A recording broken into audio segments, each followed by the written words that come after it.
Welcome to this quiet space, where curiosity moves unhurried and science unfolds at its own steady rhythm. Tonight, we're not remaining in the present.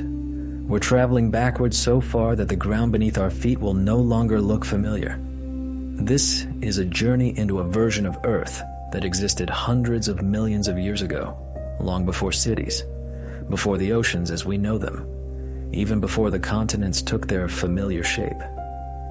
This is the story of Pangaea, a single, colossal landmass that once covered nearly all the dry surface of the planet, uniting the continents we know today into one immense sweep of stone and soil.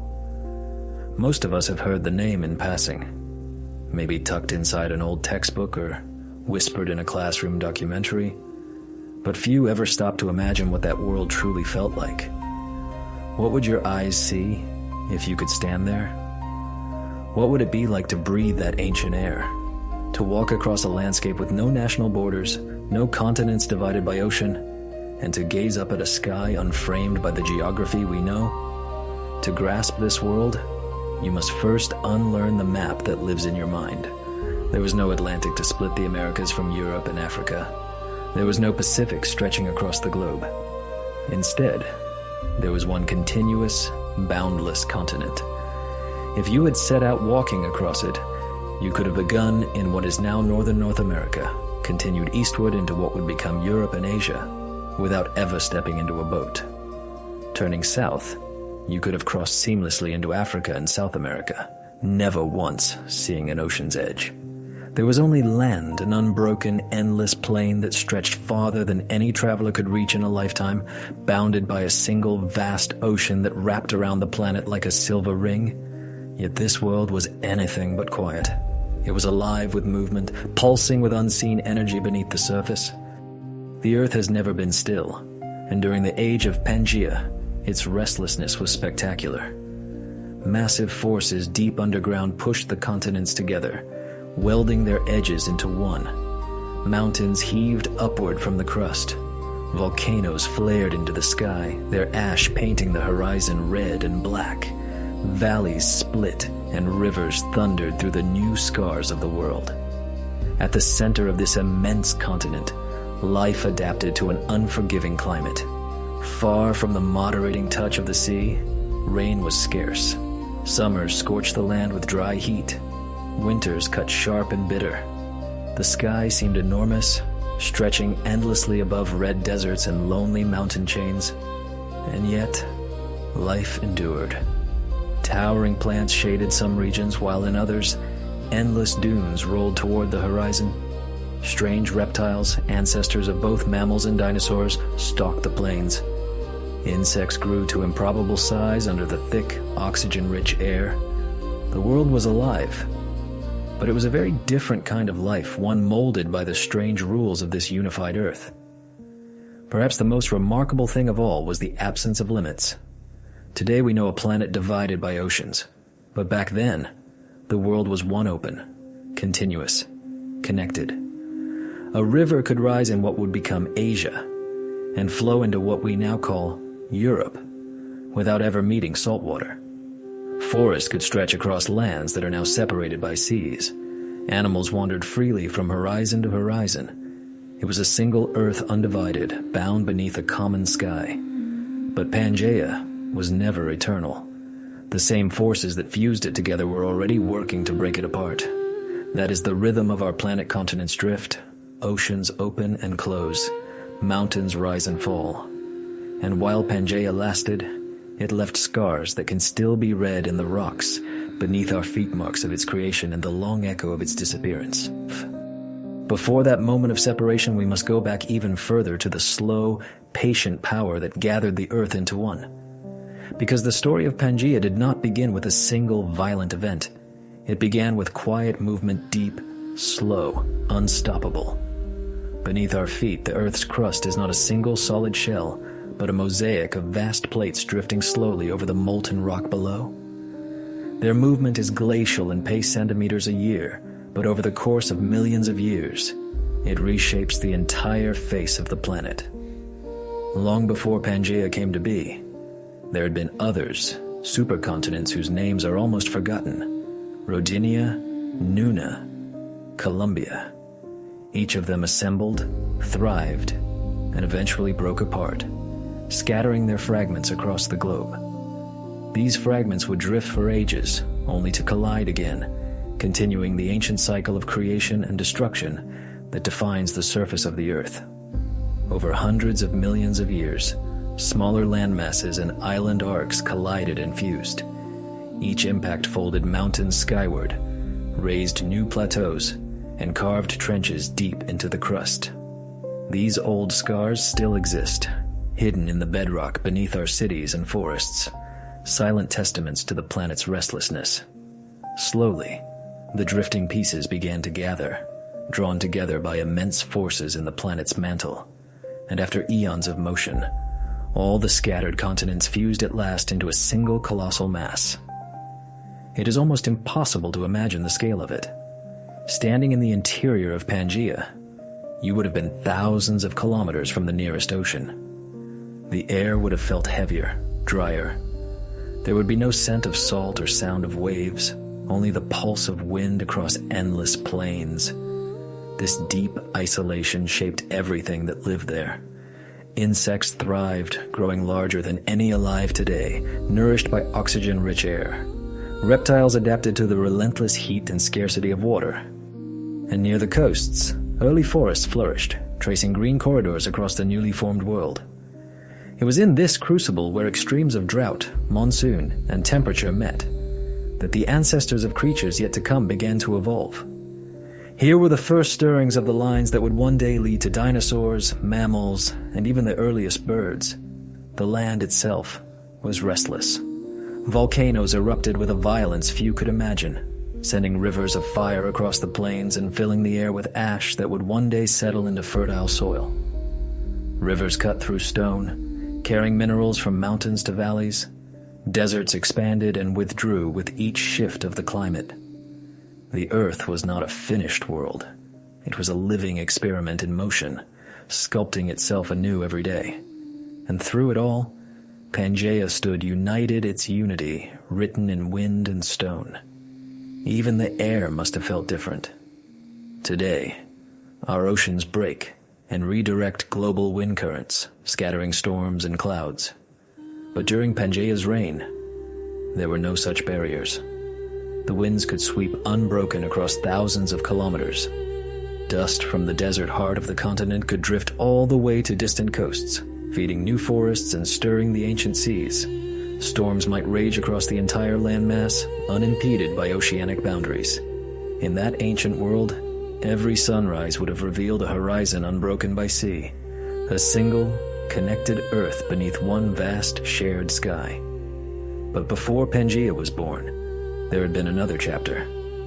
Hundreds of millions of years earlier, the continents were scattered floating pieces adrift on an ancient global ocean. They were destined to meet, drawn by the slow, inevitable dance of tectonic drift. This was the late Paleozoic era, about 300 million years ago, a time when the continents began their final approach. Laurentia, the future North America, was drifting toward Gondwana, the massive southern continent that included what would become South America, Africa, Antarctica, Australia, and India. Other smaller plates, Baltica, Siberia, and various island chains, moved toward the gathering. Slowly, across unimaginable spans of time, the scattered pieces began to close the gaps between them. Oceans shrank. Islands disappeared beneath colliding plates. The world prepared itself for union. The final approach of the drifting continents was not a single, sudden event. It was a slow, grinding convergence that took tens of millions of years. Each movement was measured not in moments, but in epochs. Oceans narrowed millimeter by millimeter until entire basins vanished beneath the weight of colliding land. Where plates met, the Earth folded in on itself, crumpling like paper under unimaginable pressure. Stone bent, fractured, and rose. Mountains erupted from the ground, stretching across entire regions in jagged chains. The Rhyic Ocean, once lying between the northern continent Laurussia, the combined mass of North America and parts of Europe, and the great southern bloc Gondwana, gradually disappeared. Its seafloor was crushed and swallowed into the mantle. The collision that followed was fierce enough to weld the landmasses together permanently, closing the last of the ancient seas.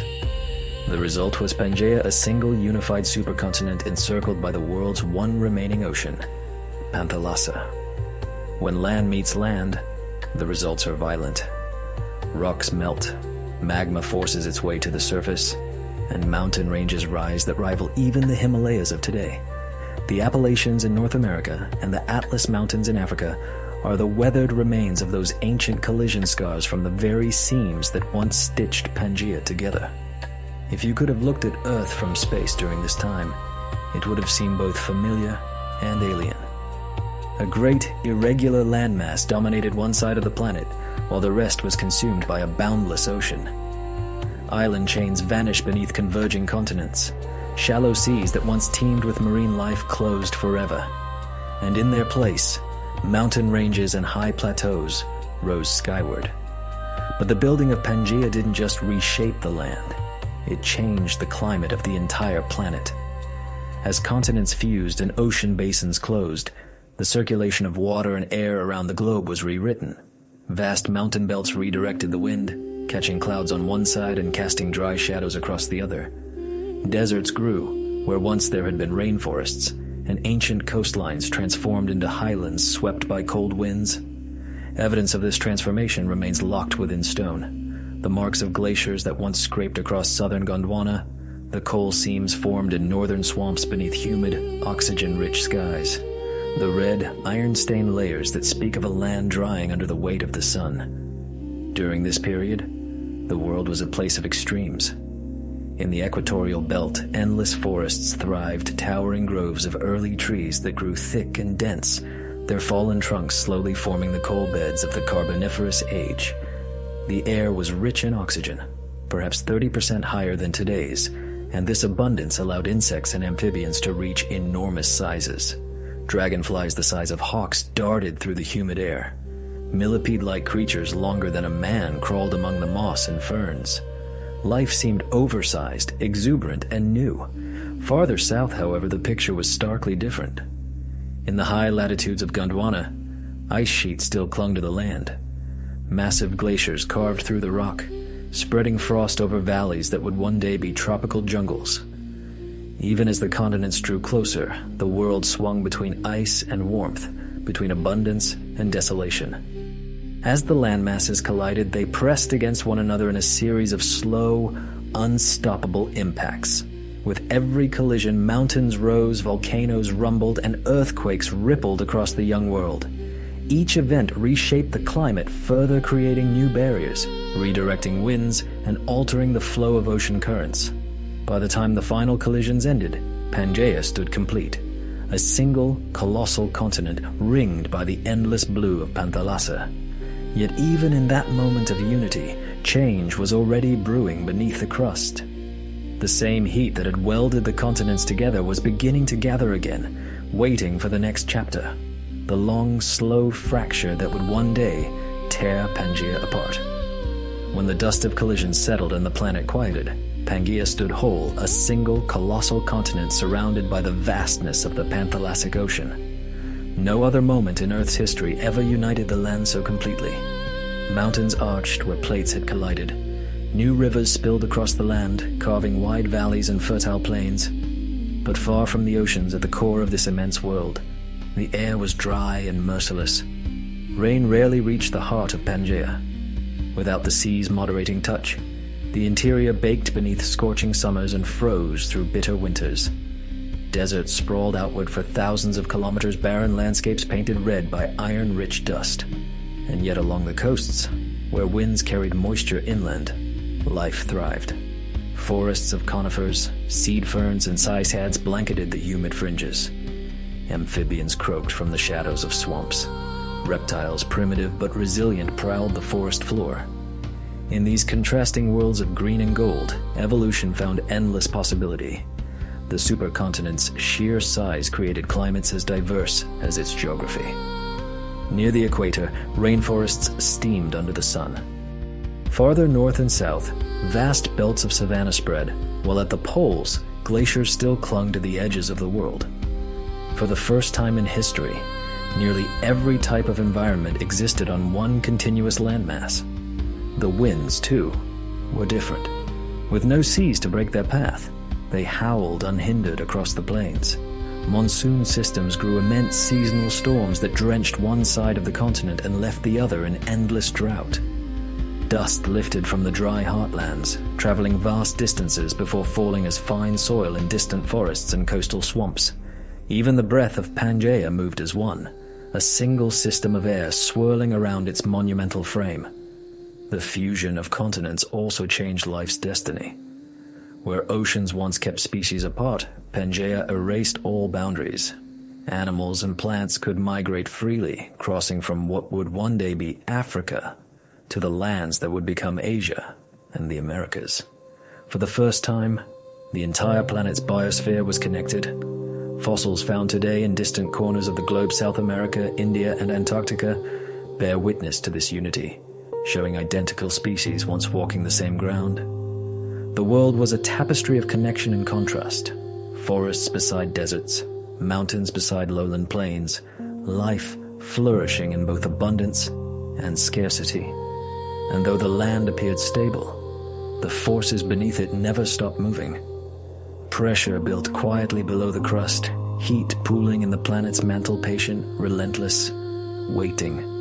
Pangaea, vast and whole, was not the end of Earth's story.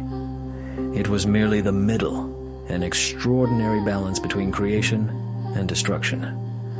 The land had gathered into one, but the pulse of the planet was still strong, already preparing for the day when the great continent would shatter again. For millions of years, Pangaea stood immense and seemingly eternal, stretching from pole to pole, ringed by the endless ocean of Pantalassa. But deep beneath its mountains and deserts, the earth was restless. The same invisible forces that had drawn the continents together were still moving, still churning within the molten mantle below. Slowly, quietly, they began to pull in the opposite direction. The world that had once united was preparing to divide again. It began with heat. Underneath Pangaea's vast crust, rising plumes of molten rock pressed upward, weakening the bonds that held the land together. Cracks began to form, first small and silent, then widening over thousands of years. The earth trembled. Rivers shifted course. Volcanoes erupted in long, fiery chains, spilling basalt across the ground. The continent was beginning to tear itself apart. The process was agonizingly slow, measured not in centuries but in millions of years. What we now know as the Atlantic Ocean was born in these first fractures.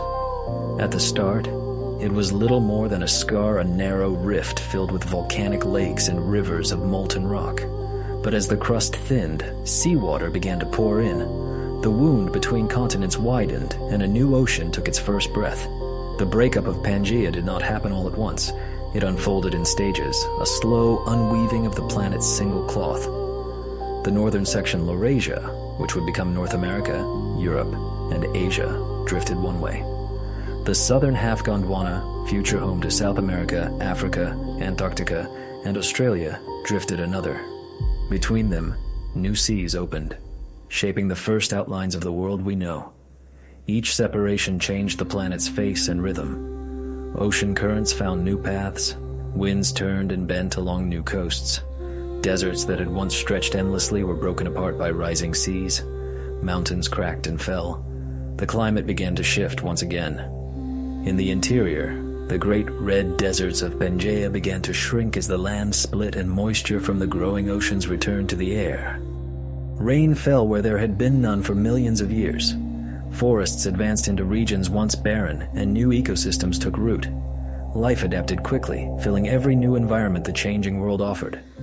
The age of Pangaea's dominance was ending, but from its disintegration, diversity was born.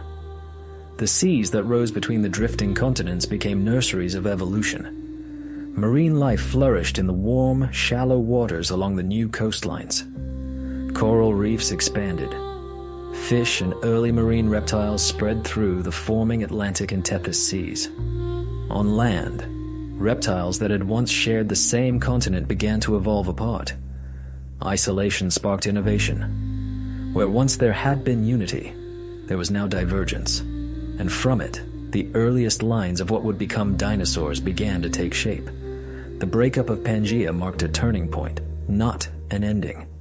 The Earth was alive with motion again, its surface reshaping, its climates renewing. The supercontinent had gathered the world together for more than 100 million years. But its destruction gave birth to the planet we recognize today. The oceans that divided it would become the Atlantic and Indian. Its fragments would drift to the positions they hold now. Even today, the continents still move remnants of Pangaea's ancient dance. Each centimeter of drift, each quake, each eruption is part of that same rhythm. The Earth, restless and eternal, never stops remaking itself. Pangaea may have vanished, but its bones remain buried in every mountain range and ocean trench, in every grain of sand carried by the wind. Its story is written across the surface of the planet, a memory of when the world was one, and the heartbeat of the Earth was felt in every corner of the same endless land. Though Pangaea was a single, unbroken landmass, it was far from uniform. Its coasts and its core might as well have been different planets, separated not by oceans but by extremes. Along the edges, the touch of the surrounding Panthalassic Ocean shaped everything: wind, weather, and life itself. Moisture swept inland on steady breezes, feeding sprawling forests and wetlands where green life flourished in thick abundance. But step by step, as you moved away from those shimmering shores, that gift of moisture faded. The emerald canopy thinned into open plains and, farther still, into a world of dust and sun, the immense arid interior of Pangaea. The coasts were realms of constant motion and renewal, where the tides carved wide deltas and blurred the line between land and sea. Here, early amphibians lingered in winding rivers, and primitive reptiles prowled through forests of towering conifers and ancient seed ferns. Insects, some as large as birds, filled the humid air, their wings humming above lagoons and mangrove-like swamps. The warmth of the nearby ocean made these coastal belts lush and alive, much like the tropical zones of our modern Earth. Fossil beds tell us that these borderlands were dense with vegetation and astonishingly diverse in life. They may have resembled vast mangrove marshes, their twisted roots anchoring the mud while slow-moving waters shimmered with fish and ancient invertebrates.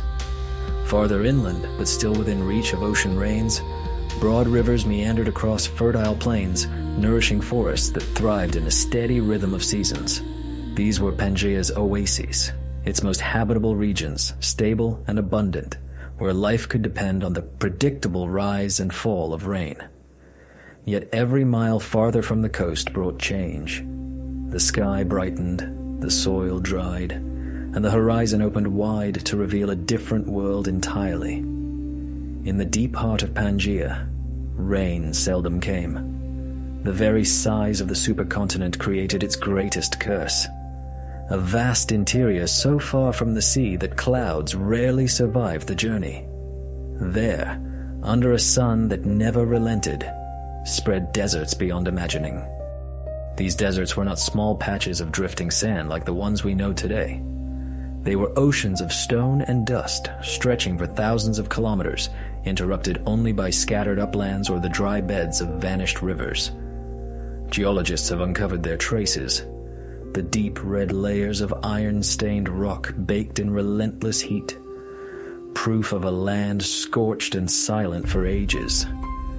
This was a world where the sun ruled unchallenged. By day, the air shimmered in the heat, rising from the ground in trembling waves. Each breath would have tasted of dust and distance. At night, the warmth fled into the emptiness above, leaving the land cold beneath a sky blazing with unfamiliar constellations. Here, survival itself was a triumph. The plants that managed to endure were stubborn and sparse, deep-rooted, small-leaved, armored against thirst. Early conifers and hardy seed ferns anchored the soil in scattered pockets of green, their roots clawing at the dry earth for moisture hidden far below. Small reptiles and the first mammal-like creatures carved out their existence in this furnace of isolation. They hid in burrows during the day, venturing out only when the air cooled at dusk. They hunted insects, sought shelter under rocks, and waited out the seasons of heat. The desert taught endurance, and everything that lived here bore its mark. Between these blazing plains and the fertile coasts stretched a middle world, belts of open woodland and grassland where climate shifted gradually from wet to dry. These transitional zones became the great highways of life on Pangaea, allowing animals and plants to migrate across the supercontinent. Fossils found on continents now separated by oceans tell the same story. Identical species once walked these corridors, their trails preserved in stone from South America to Africa, from Asia to Europe. What is now divided was once a single living network, bound together by wind, water, and survival. Even the coasts were not uniform. Some were drenched year-round in warm rains, their forests steaming and alive. Others, lying behind vast mountain shadows, knew little water at all. Monsoon winds, born from Pangaea's size and the wandering of the sun, brought alternating floods and droughts to its edges. The rhythm of the land was never still. Storms swept inland, rivers rose and then retreated, and whole forests learned to bend with the seasons. A dance that lasted for millions of years. This contrast between coast and core shaped everything that lived. The shores were full of abundance and diversity. The interior, by contrast, demanded specialization, creatures honed by scarcity and competition. Fossil remains from these barren zones show animals built for survival. Narrow teeth for gnawing tough plants, compact bodies to conserve water, limbs made for digging or endurance. Pangaea was not a world of uniform life, but of connection. Dust from the interior blew toward the coasts, feeding distant forests with minerals. Rivers carved channels that linked the highlands to the sea.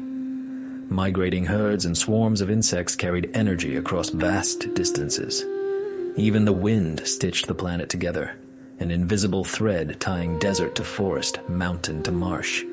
To cross Pangaea would have meant passing through every climate on Earth without ever seeing an ocean. From humid green coasts to the sun-baked silence of the deserts, it was one continuous world, immense, restless, and alive. The deeper you moved into Pangaea's center, the farther the ocean's influence slipped away. Moisture no longer reached these lands. Winds lost their strength. The air grew still and thin beneath an enormous dome of sky. This was the great interior, a world defined not by what it possessed, but by what it lacked. Here, rain was a memory. Months could pass beneath an unbroken blue without a single drop falling. And when storms did appear, their rain vanished almost as soon as it touched the earth, devoured by soil starved for centuries. No desert today, not even the Sahara, can compare to the immensity of these dry plains that spread across the heart of Pangaea. Geologists read their story in the rock, endless layers of red sandstone and iron dust burned by sunlight for millions of years. It was a landscape carved by wind rather than water, where rivers were ghosts and lakes appeared only for a fleeting season. The air shimmered with heat by day and froze by night.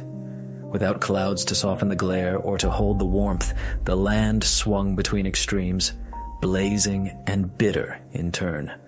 Life here clung to existence. The vegetation was sparse but stubborn, low, twisted shrubs, early conifers, and seed ferns whose roots burrowed deep in search of ancient water. Between them stretched dry plains, their silence broken only by the hiss of the wind and the shifting of sand.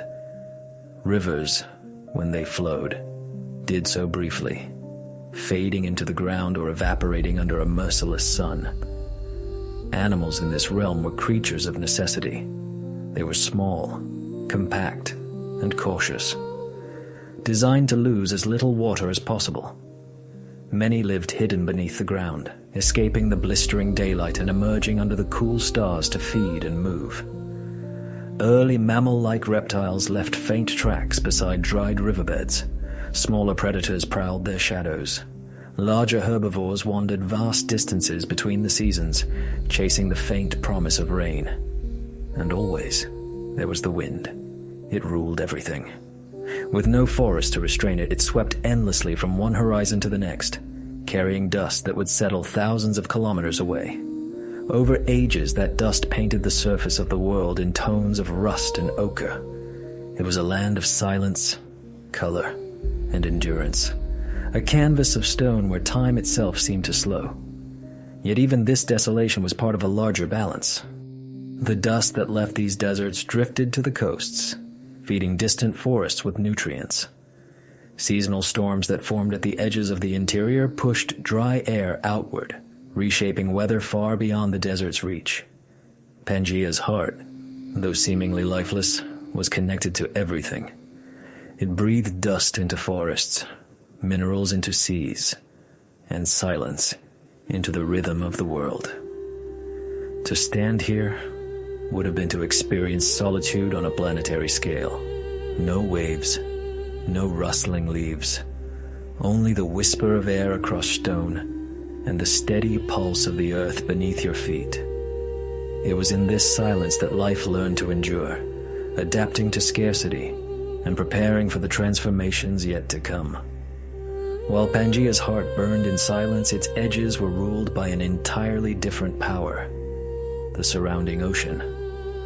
Encircling the supercontinent on all sides, the Panthalassic Ocean stretched outward into near infinity, a single, unbroken sea that seemed to have no end. From Pangaea's coasts, the horizon would have looked eternal, a boundless blue plain where the sun rose and vanished each day. And yet, this ocean was far from still. It was the living engine of the planet, shaping climate, feeding ecosystems, and binding the land to the cycles of air and water. Along the coasts, Panthalasa's breath was constant. Moist winds rolled inland, painting the edges of the continent in green. Rivers swollen by seasonal rains poured back into the sea, carrying with them the minerals and sediments that nourished marine life. These were the most fertile places on Earth, belts of life that glowed with vitality, where amphibians laid their eggs in the shallows and early reptiles hunted along forested banks. Here, the line between land and ocean blurred. Warm, shallow seas crept far inland, flooding low-lying plains. In those luminous waters, coral-like reefs rose from the seabed, sheltering swarms of primitive fish. Crinoids, ammonites, and shelled invertebrates drifted with the tides, building the foundations of complex marine ecosystems. Each current carried nutrients from river to reef, and from reef to open sea, an endless cycle of renewal. Panthalassa was vast beyond comprehension. It covered nearly 3/4 of the planet's surface, its deep currents circulating in great slow loops around the world. With no scattered continents to interrupt their motion, these waters distributed heat evenly from the equator toward the poles. This immense oceanic conveyor kept Pangaea's coastal zones warm and humid, while leaving its center to desiccate in the sun. But even the coasts were not always gentle. Each year, the same size that gave Pangaea its unity summoned powerful storms.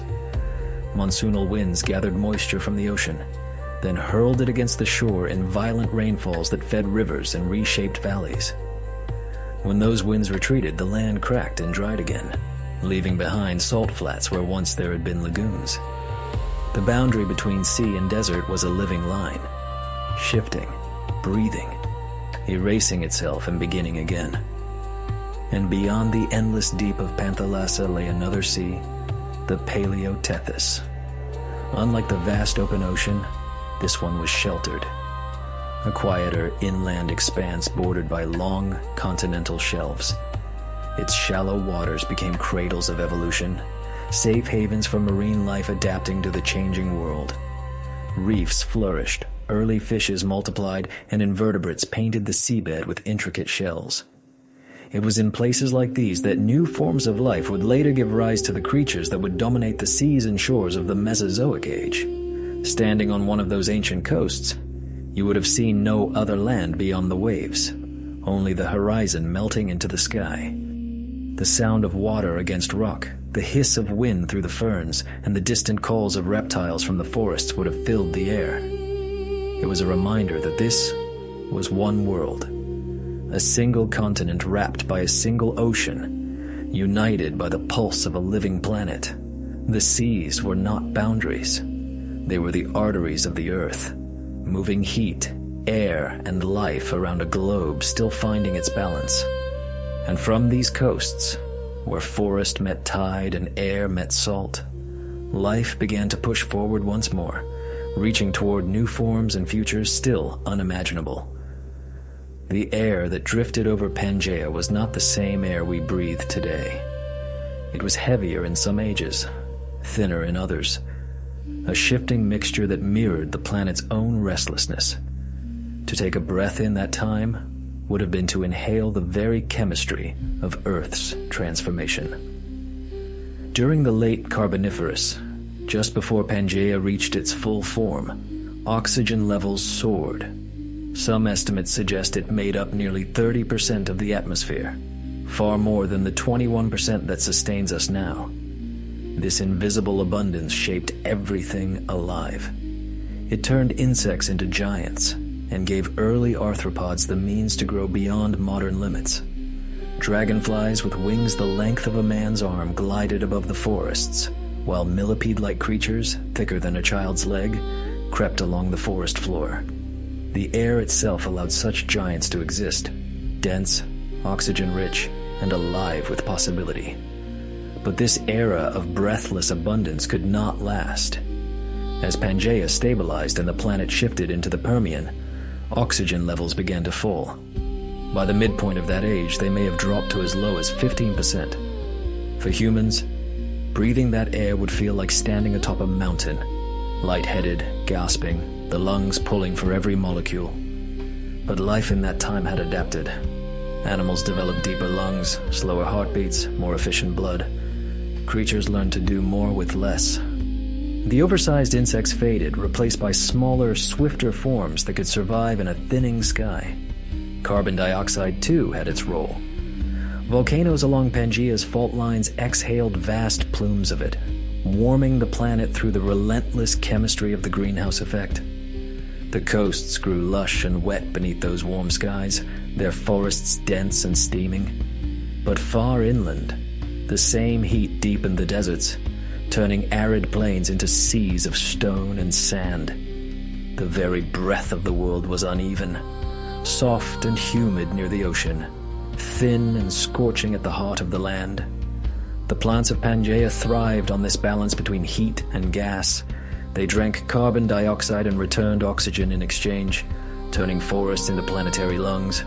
Towering conifers and sprawling seed ferns rose in thick canopies, their leaves capturing the light of a brighter, harsher sun. Each forest was a machine for renewal, exhaling life into the wind. These great green networks shaped the air just as much as the air shaped them. Atmospheric currents, too, were different. With nearly all of Earth's landmass fused into one, wind patterns stretched across thousands of kilometers without interruption. Warm air rose above the equator, feeding titanic monsoons that swept across the coasts. Cooler, dry air sank toward the interior, sealing the fate of the deserts that lay within. The entire planet breathed in vast, simple rhythms, hot air rising, dry air falling, the heartbeat of a single, united world. Even the colors of the sky told this story. During ages of intense volcanic activity, the air thickened with ash and aerosols, scattering sunlight into strange hues.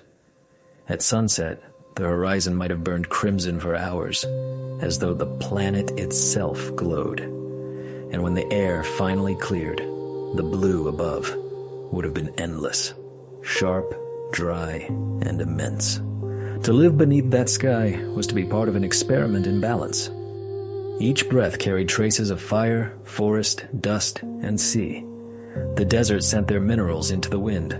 The forests exhaled oxygen back to the oceans. Every gust that crossed the continent connected its extremes, from arid heartland to humid shore in a single breath that wrapped the entire world. Pangaea's atmosphere was more than air. It was memory, the shared pulse of every living thing. To stand there and inhale was to draw in the planet itself, the heat of volcanoes, the salt of faraway coasts, the faint sweetness of fern and resin. It was a breath that united all corners of the world. Before the dinosaurs ever thundered across the land, Pangaea belonged to quieter pioneers, creatures testing the limits of life on a changing world. The forests near the coasts were dense and humid, the rivers wide and slow.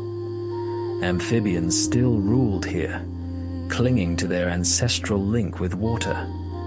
But among them moved a new kind of animal, the reptiles, carrying within them an invention that would forever alter the story of life, the amniotic egg.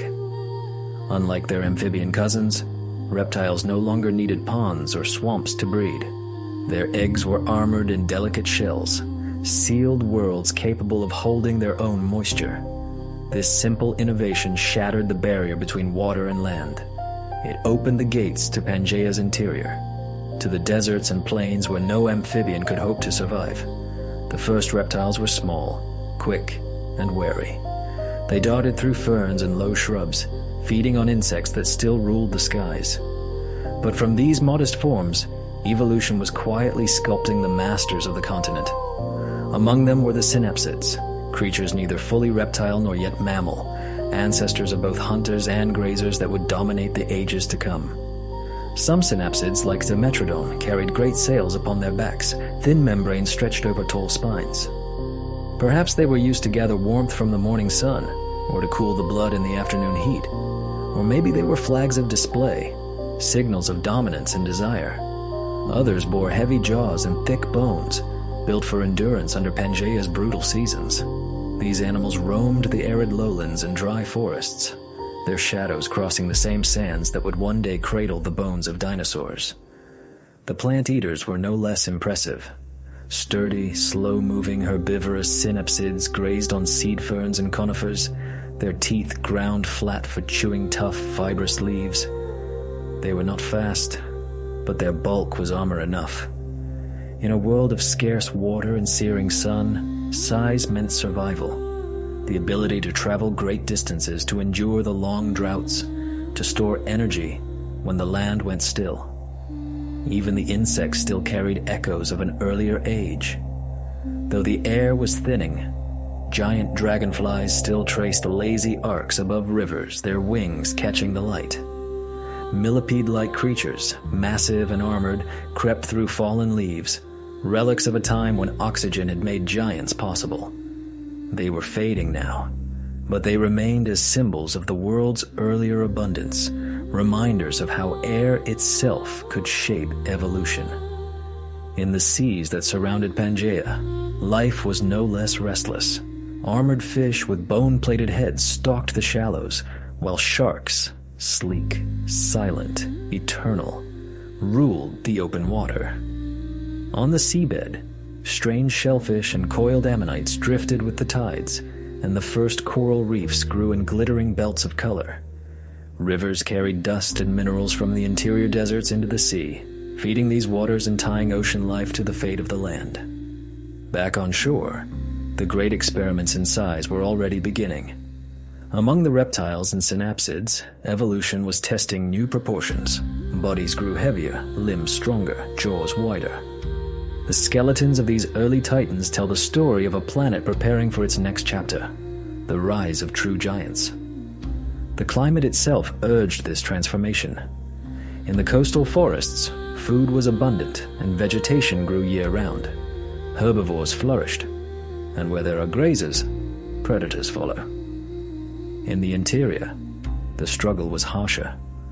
Long journeys between scarce waterholes, searing summers, and bone-cold nights. There, only the strong and adaptable survived. Over millions of years, these pressures forged the blueprints for the colossal creatures yet to come. Pangaea was a continent that rewarded ambition. Species could wander without limits, spreading traits and mutations from one corner of the world to another. A predator born in what would one day become Africa might, across generations, hunt in the lands that would become North America. Forests in the east could send their seeds westward on the wind, unimpeded by seas. Evolution had no boundaries here, only time. This was the world before the thunder. A continent vast, restless, and alive with potential. The forests whispered with the rustle of scaled feet. The deserts bore the tracks of creatures that would one day give rise to mammals. And all across this united earth, the air itself seemed to hold its breath, waiting for the age of giants to begin. For millions of years, Pangaea had stood whole, a single breathing body of land wrapped by the sea. Its deserts burned beneath a relentless sun, its forests steamed under the monsoons, and its mountains rose and eroded in slow rhythm. But beneath its surface, pressure was building. The same deep forces that had welded the continents together were stirring once again, quietly preparing to undo their own creation.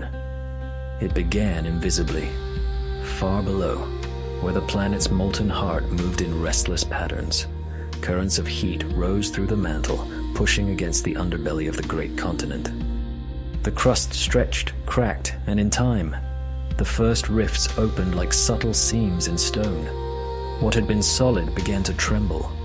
Volcanoes flared along these fractures, pouring rivers of lava into valleys that had once been quiet. The earth was exhaling again, and its breath smelled of fire. As the land strained and split, climates shifted. Regions that had once shared the same weather began to drift apart. Moisture that once reached far inland no longer did. Rains turned away, deserts expanded, and forests that had thrived along the edges of rivers began to wither. Pangaea's balance between ocean, land, and air began to unravel. Life felt the change before the land showed it. Species that had wandered freely across the supercontinent found themselves divided by new mountains, deepening valleys, and widening rifts. Populations were isolated, forced to adapt to new conditions or perish. What had once been a single interconnected world was beginning to splinter, evolution itself fracturing along with the ground. Volcanic ash dimmed the skies in some regions, cooling the air. Elsewhere, rising carbon dioxide trapped heat, choking the climate in a fever. Flood basalts poured out across what would one day become Siberia, releasing gases that poisoned oceans and scorched skies. For life, it was a crucible, a time of endings and beginnings. Many species would not survive it. The late Permian extinction loomed, the greatest die-off in Earth's history. But even as death spread, the seeds of renewal were taking root. The rifts that tore through Pangaea's crust filled with water, becoming long, narrow seas. Where fire had once flowed, coral reefs and new coastlines began to form. Ocean currents shifted, stirring the planet into a new pattern. The unified Earth was dividing, but in its breaking, it was creating the world we know. Over time, these fractures widened into the first outlines of familiar continents. The northern lands, Laurasia, would drift away from the southern realm of Gondwana. Between them, a young ocean opened, the Tethys, shimmering beneath a new sky. Mountains rose where land masses collided, and deep trenches sank where plates pulled apart. The geography of Earth was becoming mobile, alive, a dance that would never end. The creatures that endured this turning point were the architects of the future. Reptiles diversified into forms suited for every niche. Some returned to the sea, others took to the air, and still others grew into the first giants of the Triassic world. The synapsids that had once ruled began to fade, giving way to their distant cousins, the archosaurs, ancestors of dinosaurs, crocodiles, and birds. From the ashes of extinction came innovation. Life, once again, found new ways to fill the emptiness left behind. The age of Pangaea was ending, but its legacy would never fade. Its mountains, worn down over eons, still trace the scars of its union. Its deserts became the foundations of continents. Its forests turned to coal, its bones to stone, its rivers to memory. And though the world would never again be one land under one sky, the echoes of that ancient unity remain, written in fossils, in rock, in wind, and in the deep pulse of the earth beneath our feet. When the great continent finally began to break apart, the earth entered an age of renewal. The fractures that once split Pangaea's crust widened into seas, and from the scars of the old world, a new planet emerged. The Triassic dawn rose over a landscape reshaped by catastrophe, a place where silence still hung in the air, but beneath it, life was stirring again. The Permian extinction had emptied the stage. Nearly 90% of species, both in sea and on land, had vanished. The forests had thinned to brittle remnants. The oceans had grown still and dark, their currents poisoned by the gases released from volcanic fire. For a time, the earth itself seemed to pause, wounded and waiting. And then, slowly, the recovery began. Tiny ferns and hardy conifers took root in the ash-choked soil. Rivers once again found their courses, carving new valleys across the fractured land. Insects returned to the air, tentative and small. And in the silence that followed the storm, the survivors began to adapt. What had been a planet of giants now belonged to the small, the quick, the resilient. Those that could change endured. Those that could not became fossils. In the shallow seas that lapped at the edges of the newborn continents, life bloomed again first. Corals rebuilt their reefs. Ammonites spiraled back into dominance, their coiled shells drifting through clear water. Fish multiplied, exploring the new coastal shallows, and sharks reclaimed their ancient hunting grounds. The oceans, once silent, began to sing again. On land, new creatures rose to take the places of the fallen. The survivors of the synapsids, the lineage that had once ruled Pangaea, evolved into smaller, more efficient forms. Some became burrowers, others nocturnal hunters. A few developed new ways to regulate their body temperature, edging closer to what would one day be called warm-bloodedness. Among these were the ancestors of mammals, quiet and unnoticed, surviving in the shadows of larger beasts. But the world now belonged to a new dynasty. From the remnants of the reptiles came a line of animals that would soon define the Mesozoic, the archosaurs. In their ranks were the ancestors of crocodiles, pterosaurs, and the first true dinosaurs. At first, they were small and swift, little more than agile lizards darting through ferns. But the world was empty and wide, and evolution favors the bold. Within a few million years, they began to rise. The Triassic landscape was both familiar and strange. The old deserts of Pangaea still stretched across its center, but the rift valleys now cradled lakes and lush floodplains. Mountain chains divided the weather, sending rain to one side and drought to the other. Forests of ginkgos, cycads, and early pines spread across the coasts, creating green corridors for life to expand. Each year, the continents drifted a little farther apart, their outlines shifting toward the map we recognize today. In this new world, balance returned, though fragile and fleeting. Predators stalked the floodplains, their claws sinking into red mud baked by the sun. Herbivores grazed among ferns, wary of movement in the brush. The air shimmered with the hum of insects and the distant calls of amphibians that had survived the fall of ages. The planet was learning to breathe again, its heartbeat slow but steady. And above it all, the winds carried the memory of what had been. Across mountains that once were joined, across seas that had not existed before, the earth whispered to itself. The unity of Pangaea was gone, but its echoes lingered in every continent, every breeze, every shifting plate beneath the crust. The world had fractured, yet through that breaking, it had become alive in a new way. Pangaea's age was over, but its story, the story of connection, of creation and collapse, of death and renewal, was not an ending. It was a beginning.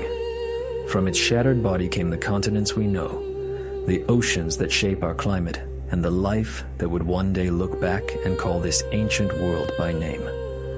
The earth, ever restless, moved on, but deep beneath the soil, the bones of that first great continent still remember. And when we dig into the red stones and fossil beds of today's deserts, we are not just unearthing creatures long dead. We are touching the pulse of a planet that once was one. Though Pangaea has been gone for more than 200 million years, its fingerprints remain everywhere. Every mountain chain, every ocean current, and even the migration of animals today still carry the imprint of that ancient unity. The earth we inhabit, divided into continents and seas, is the living echo of a world that was once whole. When Pangaea broke apart, it did not simply split the land. It rewrote the climate, the chemistry of the oceans, and the course of evolution itself. The new coastlines created by its rifting became nurseries for life, shallow seas where coral reefs expanded and fish diversified. Rising mountain ranges altered wind patterns, driving rain into new regions and creating deserts where forests once stood. Volcanic activity enriched the soil, and the dispersing continents carried their unique ecosystems into isolation. Life adapted, diverged, and multiplied. What had once been one world became many, and in that separation, diversity exploded. Species that had once shared the same ground evolved along different paths. The dinosaurs that ruled the Jurassic walked across the very rift zones where Pangaea had begun to tear itself apart. Later, when those dinosaurs were gone, their descendants, the birds, would inherit the skies, flying above the drifting continents that had birthed them. The breakup of Pangaea also reshaped the oceans. The new seaways that opened, the Atlantic, the Indian, the Southern, began to circulate differently, carrying heat around the globe in complex loops. These currents helped establish the climates we know today. The Gulf Stream, the monsoons of Asia, the winds that shaped the Sahara, all trace their origins to that ancient fracture. Even the ice that grips the poles owes part of its existence to the shifting of continents that altered global circulation and trapped cold at the edges of the world. If we could see our planet as it was then, and as it is now, we would recognize the same patterns beneath the surface. The same mantle currents that built Pangaea still flow below us, pushing continents like rafts across a restless sea of stone. They are slow, but unstoppable. Every inch the land moves is another chapter in a story that began long before humanity appeared. A story written not in words, but in granite and fire. The memory of that ancient union lives in the rocks themselves. Fossils from once adjacent lands, South America and Africa, India and Antarctica, fit together like pieces of a vast puzzle.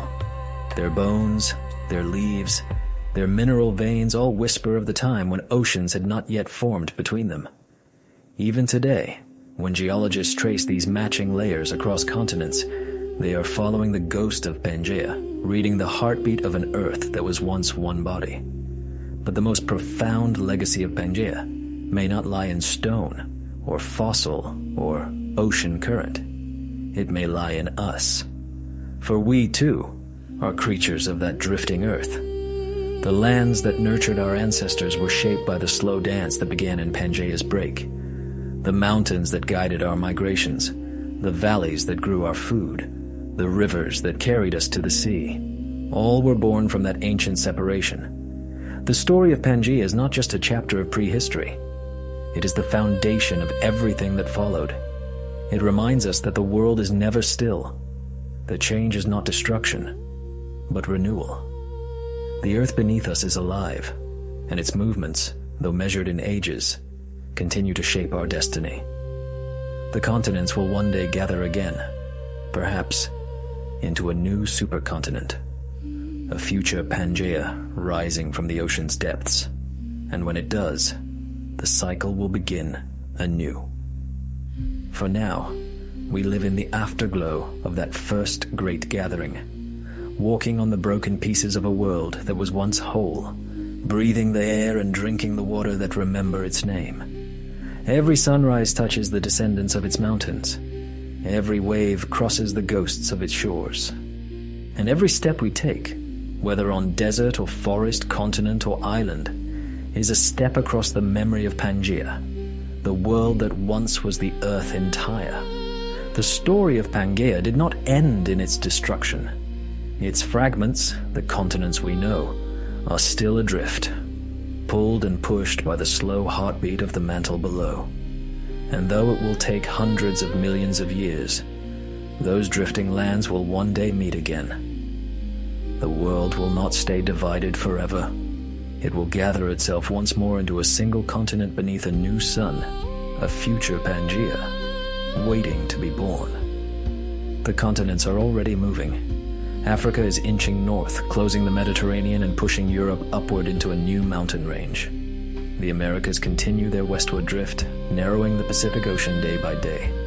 Australia marches north toward Asia, while Antarctica, the frozen ghost of Gondwana, may someday thaw and join the reunion.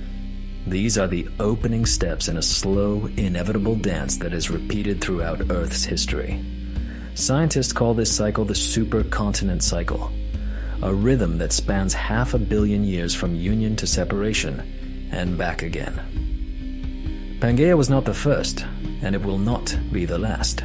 Before it came Rodinia, Nuna, and others whose names are lost to time. After us will come a new one, perhaps Pangaea Proxima, Amasia, or Orica, depending on how the plates choose to move. The outcome depends on the future of the Atlantic and Pacific Oceans, the twin gateways of our modern world. In one possible future, the Atlantic will close. The Americas, reversing their drift, will collide once more with Europe and Africa. The vast Pacific, meanwhile, will expand, becoming a world-spanning sea, as old boundaries vanish beneath the waves. In another scenario, the Pacific itself will close instead. The Pacific, ring of fire, already trembling with volcanoes, will fold inward. Asia, Australia, and the Americas will merge into a colossal northern supercontinent, Amasia, centered over the pole. The equator will lie empty, surrounded by a ring of ocean. Ice may vanish from the planet's surface, replaced by storm-racked seas and arid continental hearts. Whatever path Earth takes, the result will be a single vast landmass, one world, as it was before. But the climate of this new supercontinent will not mirror the Pangaea of old. The sun, older and hotter by then, will pour more energy onto the planet. The air will shimmer with heat, the oceans will steam, and the great interior deserts will once again bloom with red dust. The pattern will repeat. Mountains will rise where continents collide, and deep basins will open along their edges, filling with new seas. Life, as always, will adapt. By that far future, humanity, if it still exists, may not recognize the Earth that shelters it. The constellations will have drifted. The moon will hang slightly farther away. Its pull on the tides weaker. The days will be longer. But beneath whatever sky remains, the continents will have come full circle, returning to one body, one heartbeat. And perhaps new creatures will walk its deserts and coasts, tracing the same paths our ancestors once did across the first Pangaea. The Earth is a storyteller with a patient voice. It repeats its tales not in words but in stone and time. Each supercontinent is a chapter, a gathering, a breaking, and a gathering again. From the molten depths to the frozen poles, from silence to storm, the rhythm continues. The next Pangaea is already forming beneath us, invisible but certain, as continents slide like slow tectonic memories toward reunion. When that day comes, the mountains will speak again. The oceans will shift their song, and the planet, ancient and alive, will close the circle it began so many ages ago, becoming once more what it has always been. One Earth, one story, endless change. Even the cycle of continents, eternal as it seems, will not last forever. One day, the engine beneath the crust, the molten heart that drives the drift of plates and the birth of mountains, will begin to slow. The heat that stirs the mantle will fade, the Earth's pulse will quiet, and the planet will enter its final act. The continents will still exist, but they will cease their dance. The Earth will grow still. This is not an end in fire, but in exhaustion. For billions of years, radioactive decay deep within the mantle has fueled the convection that moves the plates. But even that reservoir of energy will eventually dwindle. The mid-ocean ridges that spread new crust will fall silent. The deep trenches that swallow old crust will fade. The continents will merge one last time, perhaps into a single, immense, motionless landmass under a reddened sky. This final supercontinent will mark the quieting of the Earth's breath. Without tectonic motion, volcanoes will become rare. The atmosphere will grow thin, stripped of gases once renewed by eruptions. Carbon dioxide will fall to levels too low to sustain the lush, photosynthetic life that once covered the planet. Forests will fade, grasses will die. Even the oceans, those ancient mirrors of the sky, will begin to evaporate as the aging sun grows brighter and hotter. The world will dry, not in a single catastrophe, but in a long, slow withering. As the seas vanish, white salt flats will stretch where waves once broke. The air will shimmer with dust. Wind will sculpt the last mountains into low, rounded ghosts. The sky, once blue, will turn pale and copper-colored under the sun's thickened glare. The last rivers will sink into sand, their beds fossilized in stone. Earth will remember its youth, its deserts, its heat, its silence. But now, as an elder, remembering what it once was. If life still clings to this dying world, it will exist in hidden places, beneath the surface, where water remains trapped in the crust, or in high valleys near the poles, where the last shadows of coolness linger. Microbes may endure long after forests and oceans are gone, feeding on minerals and light filtered through dust-choked air. They will be the final heirs of a biosphere that once teemed with movement and sound. The sun will continue to change. As it burns through its hydrogen, it will swell, its heat increasing beyond anything Earth has ever known. Within 1 billion years, the planet's oceans will be steam. The atmosphere will be stripped away by solar winds. The crust itself may soften under the rising heat, melting back into the mantle that once bore the continents. Earth's history will dissolve into its beginning, a molten sphere beneath a swollen star. And yet, even in that distant future, the story will not be lost. The rocks buried deep below the surface, untouched by time's final fire, will still hold the memory of Pangaea. The fossils, though turned to dust, will have left their shapes in stone. And perhaps somewhere, among the stars, the descendants of this world, whatever they may be, will look back and remember. They will know that once the earth lived and breathed, that once it gathered its lands into one, split them apart, and gathered them again, not once, but many times. That the planet was not merely a rock adrift in space, but a being that changed, adapted, and created life in the process of its own endless transformation. The continents will vanish, the oceans will boil away, but the story of the Earth will continue to echo, in the magnetic scars of meteorites, in the orbiting remnants of satellites, and perhaps in the songs of civilizations that still remember the name Pangaea, the first world, the whole Earth, the place where it all began. When the Earth finally falls silent, it will not vanish without a trace. For every mountain ground to dust, every ocean that boils away, and every fossil turned to crystal, a fragment of its memory will escape into the stars. The planet that once gathered itself into continents and seas will become a whisper in the great chorus of the cosmos, a faint, enduring echo of what it once was. Long before the Earth is swallowed by the swollen sun, time will have already scattered its story outward.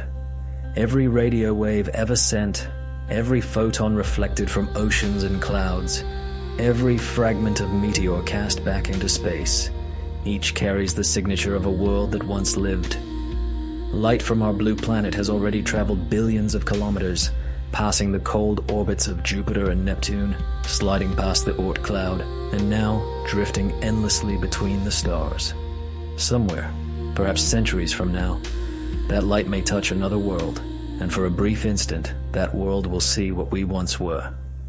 If there are eyes to see it, they will find the evidence written in our chemistry, the ratios of oxygen and carbon in our atmosphere, the spectral fingerprints of chlorophyll, the telltale glow of a planet that once harbored water and warmth.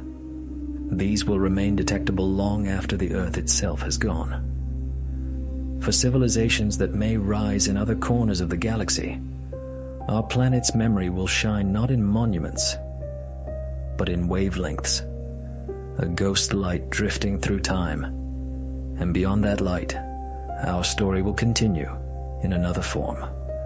When the sun dies, its outer layers will expand and cast off, forming a nebula, a cloud of glowing gas and dust that will carry within it the ashes of our world, the carbon from our forests, the calcium of our bones, the iron that once flowed in our blood.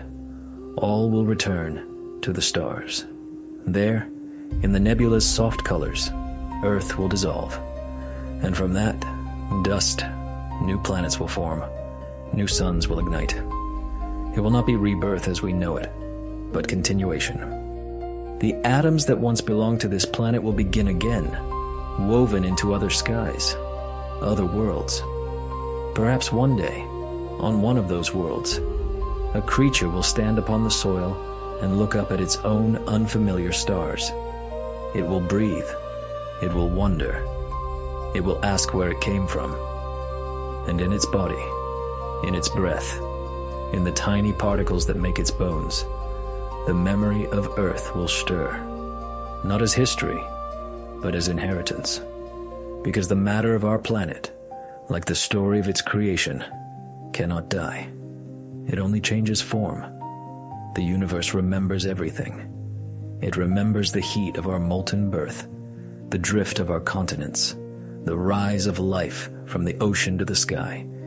It remembers the silence after extinction, the laughter of creatures that learn to dream, and the final shimmer of oceans beneath a dying sun. All of it becomes part of the fabric of space, vibrations and time, woven into the rhythm of the stars. So even when Earth is gone, when the name Pangaea is no longer spoken, its meaning will live on, in the atoms of new worlds, in the gravity that shapes them, in the music of galaxies still unfolding. For the story of our planet was never just about land and sea. It was about motion, connection, and change, a universal language that the cosmos speaks fluently. And somewhere, in the deep quiet between the stars, the echo of that first world, the world that called itself Earth, will continue to move through the dark, carrying the memory of one blue planet that once gathered all life into one, and then set it free among the stars. Across the vast expanse of Pangaea stretched forests unlike anything that exists today, older, stranger, and built from forms of life long vanished from the Earth. These primeval woodlands were the lungs of the supercontinent, breathing out oxygen, anchoring soil, and offering shelter to the swelling diversity of creatures that roamed the land. To walk beneath their canopy would have been to enter a world both alien and familiar, a place where evolution still toyed with the ingredients of future ecosystems. Along the humid belts near the coasts, the forests rose dense and towering. Giant seed ferns, with fronds as wide as human arms, formed thickets so thick that only fragments of sunlight reached the floor. These plants, neither true ferns nor flowering trees, ruled vast stretches of Pangaea's terrain. Their sprawling stems wove living labyrinths of shade where smaller flora struggled for every shard of light. In that dim green twilight, the air hung heavy with moisture, and the ground was carpeted in mats of decaying vegetation that would, in time, be buried and pressed into the coal seams now hidden beneath modern continents. Above them towered the early conifers, ancestors of the pines, firs, and spruces that endure today. In the Permian and Triassic, these resinous giants were pioneers, their needle-like leaves allowing them to conquer climates from drenched lowlands to the dry uplands bordering Pangaea's interior. Their sturdy trunks pierced the sky, creating a multi-layered world where early reptiles and insects found refuge among evergreen branches, their movements muffled beneath the whisper of resinous leaves. Closer to the heart of the continent, where rainfall waned and heat reigned, the forests thinned. Drought-tolerant flora took hold. Rugged conifers, low shrubs, and cycads crowned with stiff, leathery fronds. These plants, relics of an even older age, thrived where few others could. They anchored the parched soil and sustained the herbivores that wandered the boundary between woodland and desert, the sun-baked core of ancient Pangaea. In other regions, especially near coasts and river valleys, the forests blurred into vast wetlands. These swampy ecosystems were ruled by ancient horsetails and club mosses that rose to heights dwarfing their modern kin.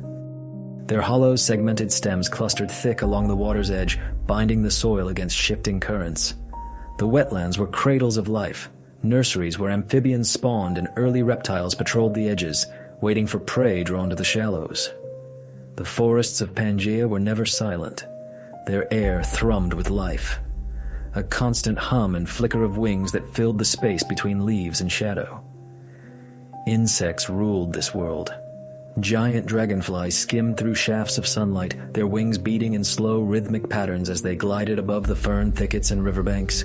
Each shimmering movement caught flashes of emerald and amber light. On the forest floor, millipede-like arthropods rippled across the thick carpet of fallen leaves, their countless legs moving in hypnotic waves. Beneath decaying wood, beetles, primitive cockroaches, and early ants worked tirelessly, breaking down the detritus of the forest into the fertile soil that sustained it.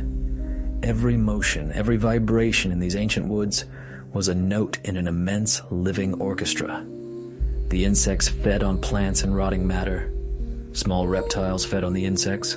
Predators hunted the reptiles. A delicate balance that tied every heartbeat of the forest into a single rhythm. Where vegetation thrived, herbivores followed. Early synapsids and reptiles browsed among the ferns and cycads, their teeth grinding through tough, fibrous leaves. Many bore barrel-shaped bodies, compact furnaces for digestion, built to wring every drop of energy from coarse vegetation. Their footprints, still etched into ancient floodplains, cross and overlap, tracing the movement of entire herds through landscapes that no longer exist. But even here, danger lurked. The thick foliage provided cover for hunters. Small, agile predators that moved through the undergrowth in silence. Early carnivorous synapsids and reptiles watched from the shade, eyes fixed on the shifting silhouettes of prey. The forest was both refuge and battlefield, a sanctuary for the living and a stage for their endless struggle. The air in these forests was unlike the dry winds of Pangaea's core. It was heavy, fragrant with resin, wet soil, and decay. Sunlight fell in broken shards, slanting through the canopy in fleeting golden patches. In the coastal lowlands, fog rolled in from the ocean each morning, wrapping the trees in a pale, shifting veil that lingered until the day's heat burned it away. Farther north and south, where winters brought frost, conifers replaced seed ferns. Their evergreen needles braced against the cold, their patience measured not in seasons, but in centuries. Across Pangaea, these forests stitched the world together. They climbed mountains, filled valleys, and followed rivers deep into the heart of the supercontinent. They were not one continuous expanse, but an intricate web of green, a vast living network that connected ecosystems across thousands of kilometers. They breathed oxygen into the air, locked carbon in the soil, and gave rise to the creatures that would inherit the earth. For millions of years, these forests stood at their peak, vast, untamed, and thriving. But the world beneath them was shifting. The climate was changing. The earth was preparing for its next transformation. In the time of Pangaea, the forests did not merely shelter life, they sculpted it. Beneath their ancient canopy, evolution experimented freely, giving rise to creatures that blurred the line between the familiar and the alien. This was the age of great insects and early reptiles, a world both vibrant and perilous. where the air itself could sustain giants. With oxygen levels higher than today, the simplest breath carried energy enough to fuel enormous bodies. Dragonflies the size of hawks drifted lazily through the moist air, their wings whispering above the canopy. Giant millipedes, as long as a grown man's arm, coiled through the leaf litter. Spiders spun vast webs that glistened like threads of silver dew at dawn. The buzzing of wings, the rasping of mandibles, and the steady droning hum of unseen swarms formed the eternal chorus of this world. On the forest floor, early amphibians and reptiles crawled through the ferns, their damp skin glistening in the filtered light. Amphibians still clung to the water, to pools, rivers, and swamps, where they laid their fragile eggs. Their cries echoed through the wetlands at dusk, deep and resonant like the rumble of distant thunder. But the reptiles were breaking free from those boundaries. With their shelled, amniotic eggs, they could lay claim to the dry uplands and sunlit clearings far from the reach of rivers. For the first time in Earth's history, vertebrate life had truly conquered the land. Some reptiles stayed small, nimble insect eaters darting among the roots. Others began to grow larger, heavier, testing the strength of their limbs and lungs against the vastness of the continent. Among them were the synapsids, strange, sprawling beasts with sprawling postures and curious sails rising from their backs. Some resembled grotesque blends of reptile and mammal, their bodies a prototype for what would one day walk as wolves, lions, and humans. Their teeth were no longer uniform. They were differentiated, incisors, canines, molars, an innovation that marked a new direction in evolution. In the swamps, herbivorous synapsids fed slowly among cycads and horsetails, their breath steaming in the morning fog. Farther inland, their cousins prowled as predators, tracking their scent through the underbrush. Each species adapted to the extremes of Pangaea, the heat, the drought, the abundance, shaping themselves to the land as surely as the land shaped them in return. The competition for survival drove new strategies. Some creatures evolved thicker hides to resist the sun. Others grew lighter and faster, learning to sprint across open plains where trees grew sparse. And always, the insects thrived, pollinating, feeding, decomposing, their numbers uncountable. They were the silent engineers of the forest, cycling life through death and back again. In the evening, the forests came alive with sound. The deep trill of amphibians, the rasp of cicadas, the clicking calls of reptiles, all joined in the symphony of dusk. Shadows lengthened, and from the swamps and burrows, nocturnal hunters emerged. The world of Pangaea did not sleep. It shifted, trading day for night, light for darkness, warmth for chill. And beneath the glow of the moon, the great forests breathed, ancient and endless. At the edge of Pangaea, the world changed once again. The forests thinned, giving way to wide tidal plains, mangrove-like swamps, and warm, shallow seas where land and ocean blended into one shimmering, living frontier. Here, the pulse of the planet could be felt most clearly. The ebb and flow of tides drawn by a moon that hung larger in the ancient sky. The steady breath of waves that had no end. The great ocean of Pangaea wrapped around the supercontinent like an endless mirror, its expanse so vast that it dominated the rhythm of climate, wind, and life itself. Its surface glittered under the equatorial sun, but beneath that glimmer lay entire kingdoms. Coral-like reefs built by sponges and early corals rose from the seabed, teeming with life. Ammonites with spiraled shells drifted in graceful arcs, their tentacles reaching into the currents for drifting prey. Shoals of armored fish darted through corridors of light, their scales flashing silver and bronze. Where the land met the sea, rivers emptied the stories of the continent, sediments rich in minerals, soil, and life, into Pangaea's coastal shallows. These waters bloomed with plankton, turning the surface into a living haze of microscopic color. The abundance drew in predators, sharks of ancient design, long before the great white or the hammerhead, sleek and tireless, cutting through the waves with quiet precision. The coasts of Pangaea were not uniform. Some were humid and lush, drenched by seasonal monsoon rains that swept inland and brought floods to the deltas. Others, shielded by mountain ranges or lying in the shadow of prevailing winds, were parched and salt-crusted, where tidal flats dried into glittering white plains. In these extremes, life adapted quickly. Amphibians evolved thicker skins. Plants developed salt-resistant roots. Reptiles learned to move between sand and surf, feeding on what the tides left behind.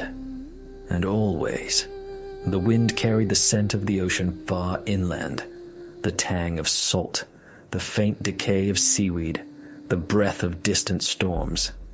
The sea shaped the rhythm of every creature that lived near it.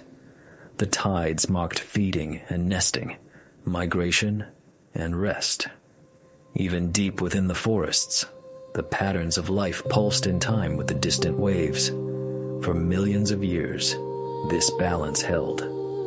Panthalassa's deep currents distributed warmth from the equator toward the poles, its movements gentle but relentless. In its hidden depths, the chemistry of the earth was rewritten again and again, minerals dissolving, life forming, dying, and forming again. And within its shifting waters, the next great transformation of the planet was quietly brewing. The world of Pangaea, for all its vastness and vitality, was never at rest. Beneath its mountains, beneath its forests and deserts, the planet's molten heart stirred. The land itself shuddered with slow, immense energy. Continents strained, fault lines groaned, and volcanoes whispered warnings in smoke and fire. Change was coming. For millions of years, Pangaea had basked in relative stability. But deep in its mantle, tectonic forces were already sowing the seeds of its undoing. Along its vast fault zones, pressure mounted. Lava welled in cracks that stretched for hundreds of kilometers, releasing gases that thickened the air and warmed the climate. Whole regions trembled under the pulse of earthquakes, while others sank into new seas. The balance that had sustained life began to tilt. The once stable monsoons grew erratic. Rain patterns shifted. The great interior of Pangaea, already dry, became harsher still. Rivers shrank, lakes vanished, and the winds that once carried moisture from the coasts now brought dust instead. The forests, which had rained for ages, began to falter. In place of the lush, oxygen-rich jungles of earlier epochs came thinner canopies, tougher leaves, and longer seasons of drought. In the oceans, the effects were equally profound. As volcanic activity increased, vast plumes of carbon dioxide and methane seeped into the atmosphere, warming the planet even as they poisoned the seas. The oxygen levels in the water dropped. Marine life suffocated in silent, spreading dead zones. Coral reefs collapsed, leaving behind pale skeletons of stone. Ammonites, trilobite kin, and armored fish, survivors of eons, faced extinction as the chemistry of their world turned against them. On land, fire became both destroyer and herald. Lightning ignited forests dry from prolonged heat. The flames spread for hundreds of miles, blackening the horizon. Yet from the ashes, new plants grew. Hardier, smaller, built for survival rather than splendor. Evolution was adjusting its course, crafting life that could endure the chaos to come. The late Permian world teetered on the brink of transformation. The air grew thicker with volcanic haze. Sunsets burned red through the veil of dust and gas. The very breath of the planet changed, heavy with the scent of sulfur and ash. Oceans warmed, releasing yet more carbon into the sky, a chain reaction that spiraled beyond any living thing's control. It was the beginning of the greatest extinction Earth had ever seen. 90% of marine life would vanish. Nearly 3/4 of all species on land would disappear. Entire ecosystems, forests, reefs, plains, erased in the slow violence of climate and fire. But from that silence, something new would emerge. The survivors, small, resilient, unremarkable, would inherit a transformed Earth. They would adapt to heat, to drought, to scarcity. And in the ages that followed, from those remnants would rise the creatures that would come to define the next era, the age of the dinosaurs. Pangaea was dying, but through its death, the Earth was beginning anew. When the end finally came, it was not a single catastrophe, but a chain of them, slow, suffocating, unstoppable. The skies darkened with volcanic haze, the oceans boiled with trapped heat. The very air turned thin and bitter. Across Pangaea, the forest that had stood for millions of years fell silent. Rivers dried, seas turned to poison, and the pulse of life weakened until it was little more than a whisper beneath the ash. This was the Great Dying, the end of the Permian world. More than 90% of all species vanished. Whole lineages that had dominated since the dawn of complex life simply ceased to exist. Trilobites, survivors of 500 million years, were gone forever. Coral reefs dissolved into rubble. Even the insects, the tireless engineers of the biosphere, suffered losses that nearly broke the chain of renewal. For thousands of years, Earth stood on the edge of silence. The oceans turned anoxic, black, and lifeless. The land lay scorched and barren. And yet, in that emptiness, the first seeds of rebirth began to stir. Tiny organisms, bacteria, algae, and plankton, adapted to the toxic seas. They found ways to breathe in the oxygen-depleted water, reclaiming the chemical balance grain by grain. On land, a few resilient plants sent roots into the ash-laden soil. Ferns, those quiet survivors, spread across the desolation, painting the gray with green once more. Their spores rode the wind, settling on every patch of damp earth that remained. The climate slowly began to shift. Volcanic eruptions eased, the air cleared enough for sunlight to return. Rain fell again, washing carbon from the sky and cooling the planet. The oceans regained their color. In the shallows, new reefs began to grow, not the same as before, but different, built by the next generation of survivors. And life followed. Small reptiles crept back into the forests. Synapsids, the ancestors of mammals, endured in hidden valleys, their bodies leaner, their lungs more efficient in the thin air. They hunted small prey and burrowed to escape the heat. In the oceans, new predators emerged, sleek fish, ammonite descendants, and the first marine reptiles. The Earth was reinventing itself. From ruin came diversity. From scarcity came innovation. Evolution accelerated in the wake of loss, as it always had. By the dawn of the Triassic, the world was alive again, stranger, sharper, and full of promise. The forests returned, though never quite the same. Conifers spread across the coasts, while hardy shrubs took root in the drier heartlands. The atmosphere regained its rhythm. The air, once heavy with death, now carried the scent of life. And then, from among the reptiles that had survived, new forms began to rise. Creatures that stood taller, moved faster, and breathed deeper. Their footsteps echoed across floodplains that had once been wastelands. These were the heirs of Pangaea, the architects of the next chapter in Earth's story. The age of dinosaurs was about to begin. The silence that followed the Great Dying did not last. From the ashen ruin, Earth exhaled, and with that breath came movement. Cautious at first, then unstoppable. It was the dawn of a new age, an age defined not by what had perished, but by what had endured. Across the recovering planet, Pangaea was alive again. Its scars were deep, burned plains, drained seas, forests still thin and struggling, yet life was returning with a fierce, desperate energy. Rain fell where once the ground had cracked. Rivers cut new paths through volcanic stone, and from every surviving lineage, evolution began to weave its second act. The survivors of the Permian were small, but they were adaptable. In the forests of the coasts, early reptiles and synapsids prowled among cycads and conifers, their tracks pressed into the soft soil left by retreating floods. The air was warm and unstable, the seasons unpredictable. But those who could move, hunt, and hide found their place. Among them were new creatures, light-boned, upright, and quick. Archosaurs. They were a departure from the lumbering beasts of the past. Their legs were drawn beneath their bodies, their chests lifted from the ground, their hearts strong.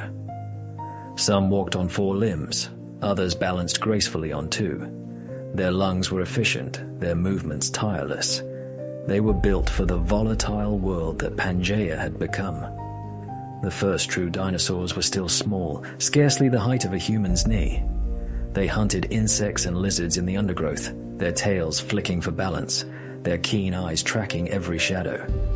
Others scavenged along riverbanks, sleek and agile, leaving behind 3-toed prints that would one day turn to stone. Though insignificant beside the giants to come, they carried within them the blueprint of an empire that would last for more than 160 million years.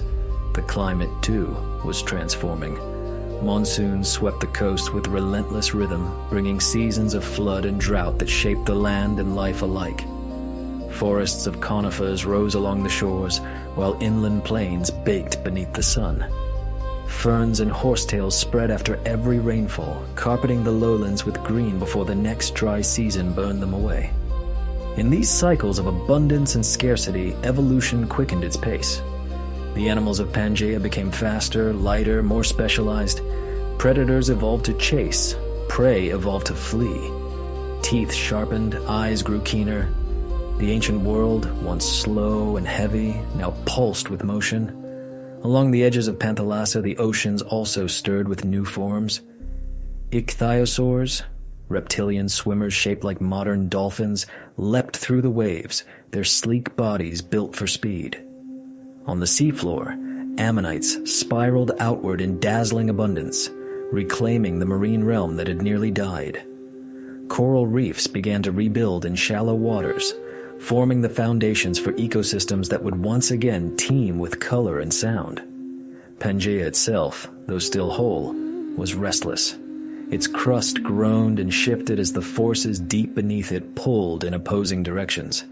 Great fissures split the land, releasing rivers of molten rock that glowed at the horizon. Mountain ranges rose in the distance. It was the beginning of a slow fracturing, the first tremors of the separation that would one day scatter the continents to every corner of the globe. But for now, Earth was unified. The supercontinent stretched from pole to pole, bound by one sky, one ocean, and a single resurgent heartbeat. The air was heavy with the scent of resin and rain. The forests sang again with life, and among the cycads and ferns, under a sun newly reborn, the first dinosaurs lifted their heads, small, bright-eyed, and unaware of the age they were about to rule. The world had ended. Now, it had begun again. The Triassic dawn stretched across Pangaea like a new heartbeat, steady, unfamiliar, and full of promise. The world was still fragile, its balance uncertain, but life had found momentum once again. After the Great Dying, the survivors were no longer rebuilding the past. They were inventing something entirely new. The forests of conifers, cycads, and ginkgos rose like emerald banners along the coasts and valleys. Between them, fern prairies rippled in the wind, spreading after every monsoon. The air shimmered with heat by day, cooled sharply by night, and the land smelled of pine resin and volcanic ash. Fire was a constant presence, lightning storms igniting the dry undergrowth, resetting the cycle of destruction and renewal. Every blaze opened the soil for new life. The animals, too, were changing. The age of sluggish, sprawling reptiles was fading. Agility, endurance, and speed were the new laws of survival. Early dinosaurs like Chelophysis darted between ferns, their narrow bodies made for pursuit.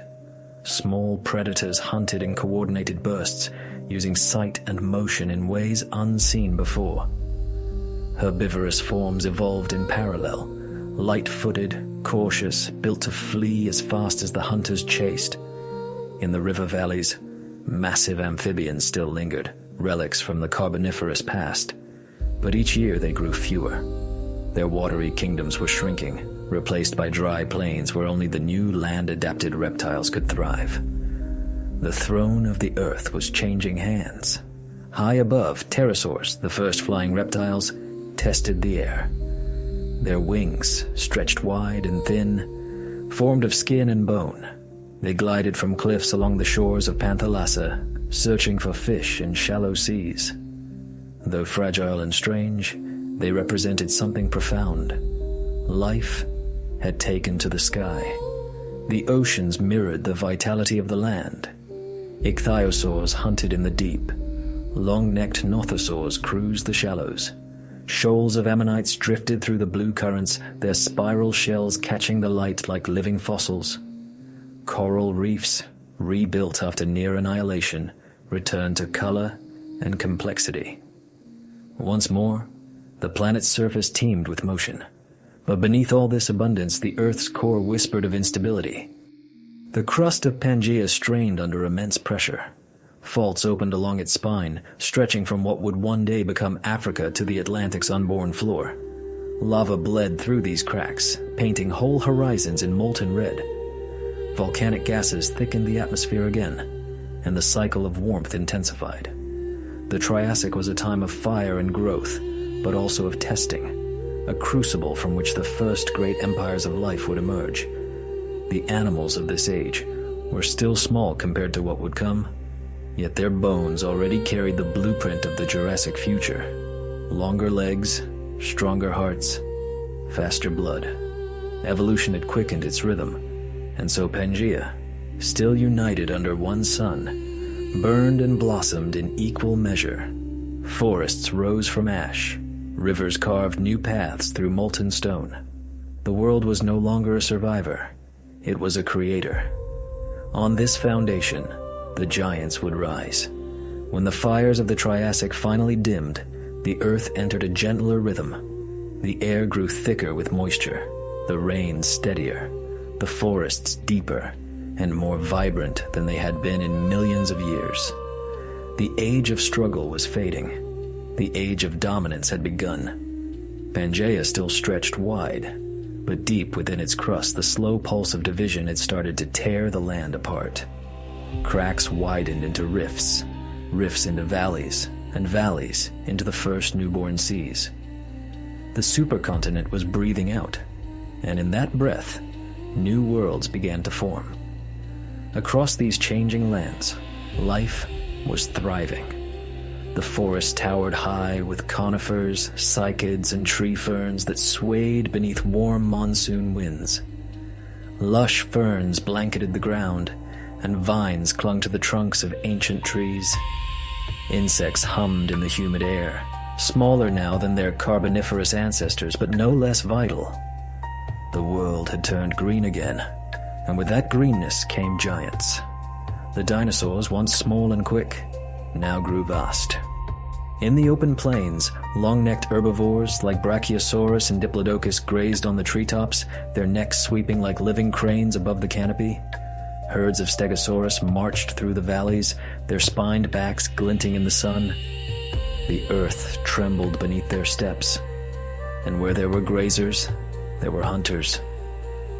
Allosaurus stalked the plains, swift and relentless, their movements silent beneath the beating of insect wings. Evolution had reached its stride. The balance of predator and prey had found its perfect rhythm. Above this living empire, the skies were no longer empty. Pterosaurs, the masters of the air, ruled the heavens. With wingspans wider than a man's reach, they soared over the coasts and mountains, their cries echoing across the jungles below. Some hunted fish in shallow lagoons. Others nested on cliffs, raising their young in colonies that clung to the rock like living wind. And beneath the waves, a different kingdom thrived. The oceans, warmed by the climate and rich with nutrients, teemed with ichthyosaurs, plesiosaurs, and ammonites. Coral reefs shimmered in shallow waters, hosting bright ecosystems that pulsed with color and motion. For the first time since the Great Dying, Earth was alive in every direction, on land, in sea, and in sky. The planet itself had changed to suit them. The breakup of Pangaea reshaped wind and rain. New coastlines formed where the land split, allowing the sea to breathe moisture deeper inland. The old deserts of the Triassic began to fade, replaced by fertile valleys and monsoon forests. The great rift that would one day become the Atlantic filled with volcanic smoke and the scent of salt. Slowly, imperceptibly, the continents began to drift apart. Yet this was the Golden Age, a balance before the next upheaval.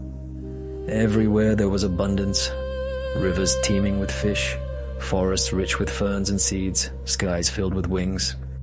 The dinosaurs were no longer survivors. They were sovereigns. They adapted to every landscape. Swamp dwellers, plains wanderers, forest giants, desert runners. Some grew enormous.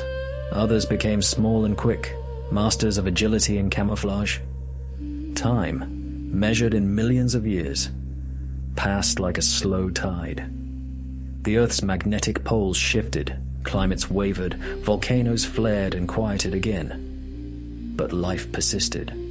The rhythm of existence was steady and grand. The Jurassic world was a paradise forged by fire and water, ruled by creatures that had learned to live in harmony with the planet's restless heart.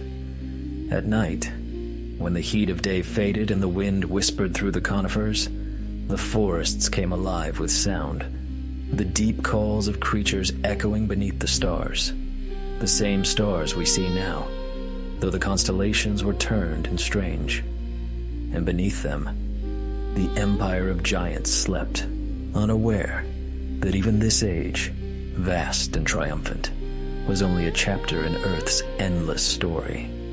The age of the giants was glorious, but beneath their heavy steps the Earth itself was shifting. Deep under the forests, plains, and inland seas of Pangaea, the planet's restless heart continued to turn. What had once been a single continent began to tear itself apart, pulled by invisible forces rising from the mantle below. At first, the change was slow, a deep rumble, a tremor felt but not understood. Then, over millions of years, cracks widened into valleys, valleys into rifts, and rifts into newborn oceans. The land that had once united all life began to fracture. The first Great Divide split what would one day become Africa and North America. Molten rock surged upward from deep beneath the crust, spilling out in rivers of fire that hardened into black basalt. Volcanic plumes filled the skies with ash, and the air carried the sharp scent of sulfur. The world trembled, not from the footsteps of dinosaurs, but from the breaking of the earth itself. Where land sank, water followed. The Panthalassic Ocean, vast and ancient, crept into these new rift valleys, forming shallow seas that shimmered under a humid sky. These seas were unlike anything that had come before, long, narrow, and alive. Early marine reptiles returned to them, filling the waters that had only just been born. Algae bloomed in the sunlight, and coral began to colonize the fresh coastlines, turning chaos into creation. Across the still united interior of Pangaea, climates shifted. The vast deserts that had once scorched the heart of the supercontinent gave way to rain. The air grew heavier, carrying moisture inland from the growing oceans. Forests spread farther, their roots following the water, and the once barren plains became savannas teeming with new forms of life. But change always has two faces. In the south, the lands that would become Gondwana began their slow drift apart. Africa, South America, Antarctica, and Australia, separating like slow-moving islands on a molten sea. In the north, Laurasia began to form, the early ancestors of Europe, Asia, and North America, pulling away from the equator. The world was dividing, but with that division came diversity. Isolated ecosystems gave birth to unique creatures. In the southern lands, Strange long-necked sauropods evolved thicker legs and massive bodies suited for endless migration across open plains. In the north, raptors, smaller, agile predators, learned to hunt in packs, mastering coordination and speed. In the skies, new generations of pterosaurs adapted to the changing winds, their wings cutting through humid air now flavored by salt from the newborn seas. The world's colors changed too. The green of the forests deepened, the soil darkened with volcanic ash, and the skies turned a paler blue as the atmosphere adjusted to new oceanic cycles. Monsoons swept across the continents with renewed force, their thunder rolling over forests that stretched for thousands of miles. Lightning flashed over lands that no longer recognized their old boundaries. The Earth, once singular, had become an archipelago of giants. The first forms of the Atlantic Ocean shimmered between them, a narrow, steaming expanse dotted with volcanic islands. On its shores, the world was redrawn daily.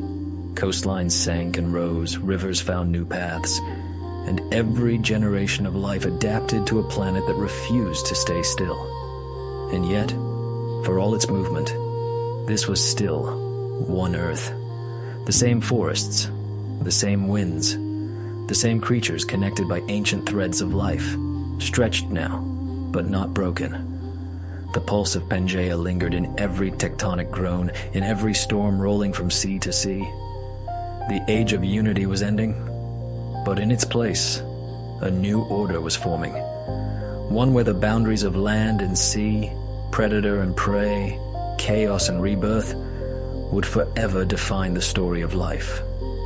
The Earth was learning to move, and everything upon it learned to move with it. The slow breaking of Pangaea did more than redraw the continents. It rewired the planet itself. Where there had once been one endless land and one boundless sea, there were now two oceans shaping the heartbeat of the Earth. To the west, the Panthalassic Ocean still stretched beyond the horizon. To the east, the newborn Atlantic shimmered in its infancy, its waters hot, restless, and alive with chemical exchange. Between them, the continents shifted like drifting rafts, separating, colliding, and sculpting the face of the world we would one day recognize. As the oceans opened, the winds changed their course.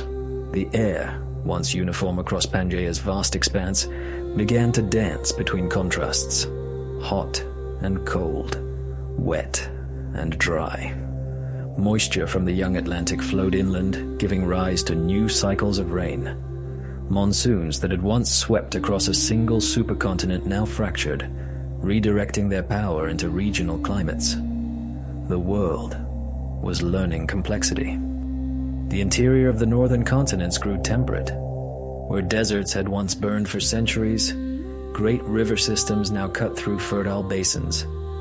Forests expanded northward, filled with conifers and cycads that bathed in the steady rhythm of seasonal rains. Fern meadows flourished where volcanoes had once scarred the soil. Every downpour carved a new line in the earth, every river a thread of life weaving between what had once been whole. Farther south, Gondwana's lands felt the opposite pull. As the southern continents drifted toward cooler latitudes, the climate grew unpredictable. Some regions saw endless rain, others, drought. Antarctica, then still covered in forests, experienced long months of twilight followed by pale, endless days. The first whispers of the icy future it would one day inherit. The oceans became the planet's new lungs. Currents born from the separation of continents began to circulate heat and salt across the globe.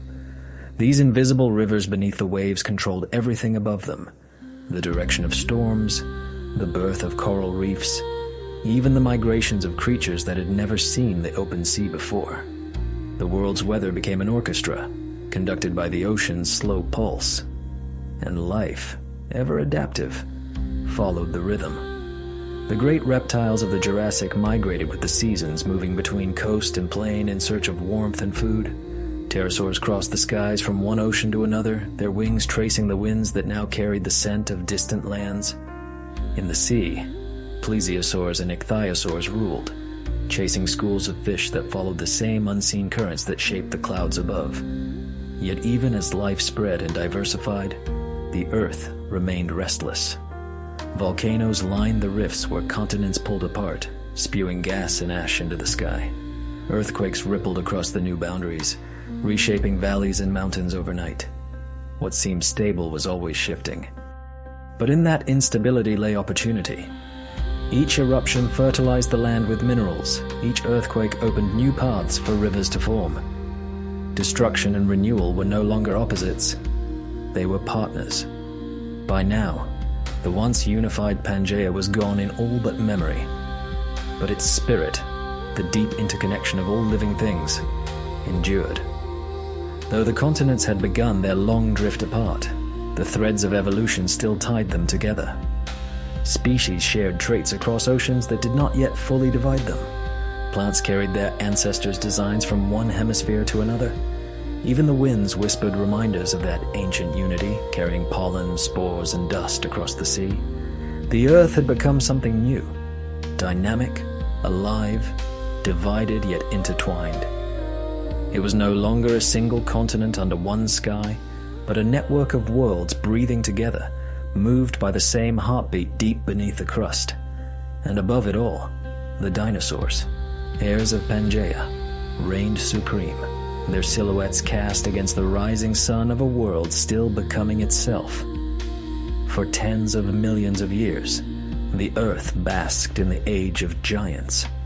Forests blanketed the continents, rivers carved the land in quiet rhythm, and the air trembled with the deep calls of creatures that ruled every domain, sky, sea, and soil alike. The world was warm, abundant, and ancient in its calm. But the balance, as always, was temporary. Even paradise is not meant to last. The same tectonic forces that had given birth to the dinosaurs were still moving, quietly and endlessly beneath the crust. As the continents continued their slow drift away from one another, the shape of the planet changed, and so did its pulse. The new oceans grew wider, currents shifted, winds took on strange new paths. The climates that had once been stable began to fracture into patterns of drought and flood, heat and cold. The Earth was growing restless again. In the north, the young Atlantic expanded, its waters drawing warmth from the equator and sending storms across the lands that would become Europe and North America. The lush conifer forests gave way to mixed woodlands of palms, ferns, and the first flowering plants, small, delicate bursts of color among the green. These blossoms would one day define the modern world, but for now, they were whispers of change. Each petal that opened was a quiet rebellion against the age of the old giants. In the southern lands, Gondwana's slow unraveling continued. Africa drifted northward. South America began to pull away. Antarctica and Australia inched toward isolation. Their separation altered the winds and the oceans, changing the way the planet breathed. Rain fell in new places and vanished from others. Great deserts spread where there had once been forests, and forests appeared where deserts had slept for ages. The face of the world was shifting again, sculpted by unseen hands. For the dinosaurs, it was an age of both triumph and tension. They adapted magnificently to these changes.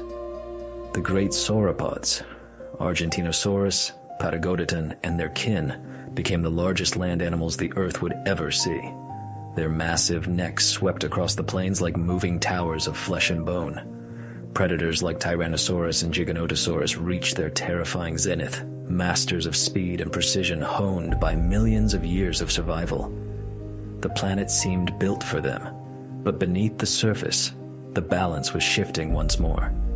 Volcanoes erupted along the edges of the drifting continents, releasing gases that thickened the air and warmed the skies. Sea levels rose. Vast, shallow seas spread inland, cutting the continents into archipelagos. Islands became laboratories of evolution, each shaping its own miniature world. Insects evolved alongside flowers. Birds, descended from small feathered dinosaurs, began to fill the skies with song. The air, once filled with reptilian roars, now carried lighter voices, quicker, sharper, and endlessly adaptable. It was the beginning of a new pattern, life growing smaller, faster, and more intricate. The giants still ruled, but they ruled an Earth that no longer belonged entirely to them. As climates fluctuated, many of the largest species began to vanish. Their vast bodies demanded too much in a world that was learning to favor efficiency over grandeur. The future would belong to creatures that could endure scarcity, not abundance. And yet, even in its decline, the age of giants was beautiful. Imagine standing on a Cretaceous shoreline, the air thick with salt and the scent of resin from distant forests, the horizon alive with herds of hadrosaurs moving like tides across the plains. Above them, pterosaurs glide over a sea that glitters under twin suns of dawn and reflection. Far inland, volcanoes breathe smoke into the sky, painting the clouds in orange and crimson. The earth is alive, trembling, changing, magnificent. But within that beauty lay the seeds of an ending. The continents had drifted too far, the climates grown too extreme. The delicate balance of gases and temperatures began to swing wildly. Beneath the waves, immense eruptions along the ocean floor poisoned the seas. The sky darkened with ash and sulfur, and somewhere far across the cosmos, an asteroid traced its silent path toward Earth. The story of Pangaea was coming full circle, from unity to division, from fire to forests, from emptiness to abundance, and now, once again, to transformation. The world was about to change forever. For more than 160 million years, the giants of Earth had ruled without challenge. They had survived fire, shifting lands, and seas that swallowed whole continents. They had turned forests into kingdoms and skies into their hunting grounds. But at the close of the Cretaceous, the rhythm that had sustained them faltered. The world grew quiet as though holding its breath, and then, in a moment, everything changed. It began far beyond the clouds, in the emptiness of space. A fragment of stone and ice, older than any mountain, drifted silently toward Earth. It had traveled for eons, crossing light years of darkness. When it struck, it hit with the force of 1 billion nuclear blasts. The sky became fire. The asteroid's impact shattered the crust, sending waves of molten rock rippling across the planet. Mountains of vaporized stone rose into the atmosphere. Forests ignited, oceans boiled, and the air filled with ash so thick that sunlight vanished. For weeks, perhaps months, day turned to night. Plants withered, unable to photosynthesize. Temperatures plummeted. The food chains that had supported the mighty dinosaurs collapsed in a silence deeper than any roar. The giants starved one by one. Even the oceans, once a refuge, turned dark and acidic as chemical rains fell from poisoned skies. The age of reptiles ended not in battle, but in stillness. And yet, even amid ruin, life refused to die. In the shadows of the devastation, the smallest creatures endured. Burrowing mammals, warm-blooded, quick, and clever, found shelter underground. Their tiny hearts beat steadily in the dark while the world above froze and burned. Amphibians clung to damp riverbeds. Crocodiles survived in the murky depths of half-frozen lakes. Seeds lay dormant beneath layers of ash, waiting for sunlight to return. When at last the dust began to settle, the earth was a ghost of its former self. Forests were gone, plains reduced to ash. The air smelled of sulfur and rain. But out of that gray silence, green began to rise again. Ferns, the ancient healers of the land, returned first, their spores drifting like faint whispers over the blackened soil. Then came shrubs, and then small trees. The rivers cleared. The sunlight, pale at first, grew strong again. In the ruins of the old world, something new began to stir. The survivors, those quiet, unremarkable creatures that had hidden through the chaos, now inherited the earth. Among them were the early mammals, shrew-sized scavengers with sharp senses and restless minds. They emerged cautiously, sniffing the air heavy with the scent of renewal. Their world was emptier but full of possibility. No thunder lizards to shadow the horizon, no towering ferns to block the sun. Just space, vast, open, waiting. Over the ages that followed, these small survivors multiplied and diversified. Some took to the trees. Some learned to glide. Some began to hunt in packs beneath the stars. Their blood ran warm. Their bodies adapted to cold and heat alike. And within them burned something no creature before had truly mastered: endurance. The earth itself healed. Continents continued to drift, reshaping oceans and climates anew. The Atlantic widened, the Pacific deepened, the Indian Ocean opened its heart. New mountain ranges rose, new winds began to circle the globe. Life, reborn, followed the same ancient rhythm it always had: destruction, renewal, balance. And though the name Pangaea was long forgotten, its legacy endured. The continents that now floated apart were still bound by its memory, by the shared DNA of every plant, every animal, every living cell that had once walked its unified land. From that single shattered world came everything we know. Every forest, every ocean, every breath. And in the end, from the ashes of the giants, a smaller, more fragile creature would rise. One that would look back across the ages and wonder how it all began. In the quiet that followed catastrophe, the world began again. The age of giants had ended, and from the silence of ash came the soft footsteps of the small, the warm, and the quick. Mammals, once humble creatures hiding in burrows and shadows, now inherited an empty earth. They were the orphans of a shattered world, born into a planet scarred by fire yet rich with promise.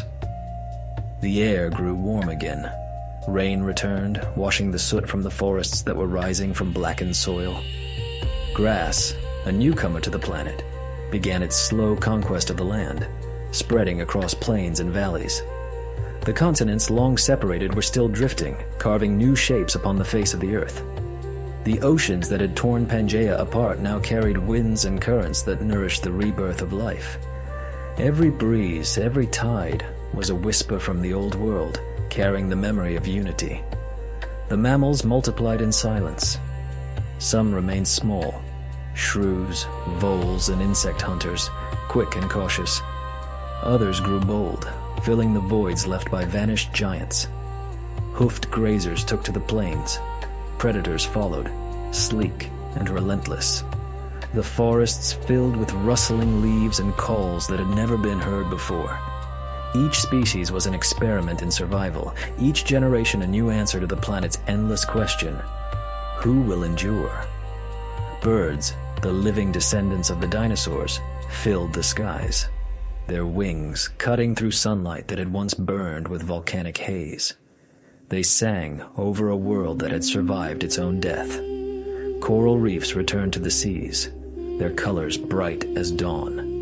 And in the depths of the earth, mountains continued to rise, as if the planet itself were taking a long, deep breath after centuries of pain. Still, nothing on Earth remains unchanged.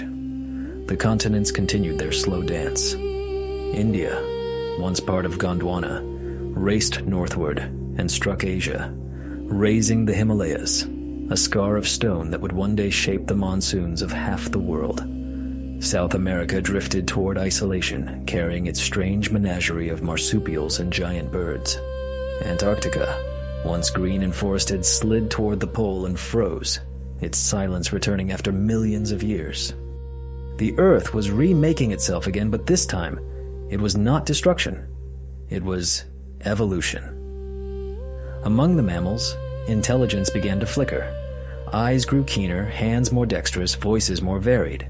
Some learned to live in groups, to care for their young, to communicate in sounds that carried more than warning or hunger. They learned memory. They learned cooperation. And in those abilities lay the seeds of something greater, the power not only to survive, but to imagine. From the forests of early primates to the plains that would one day cradle humanity, life carried the quiet echo of its past.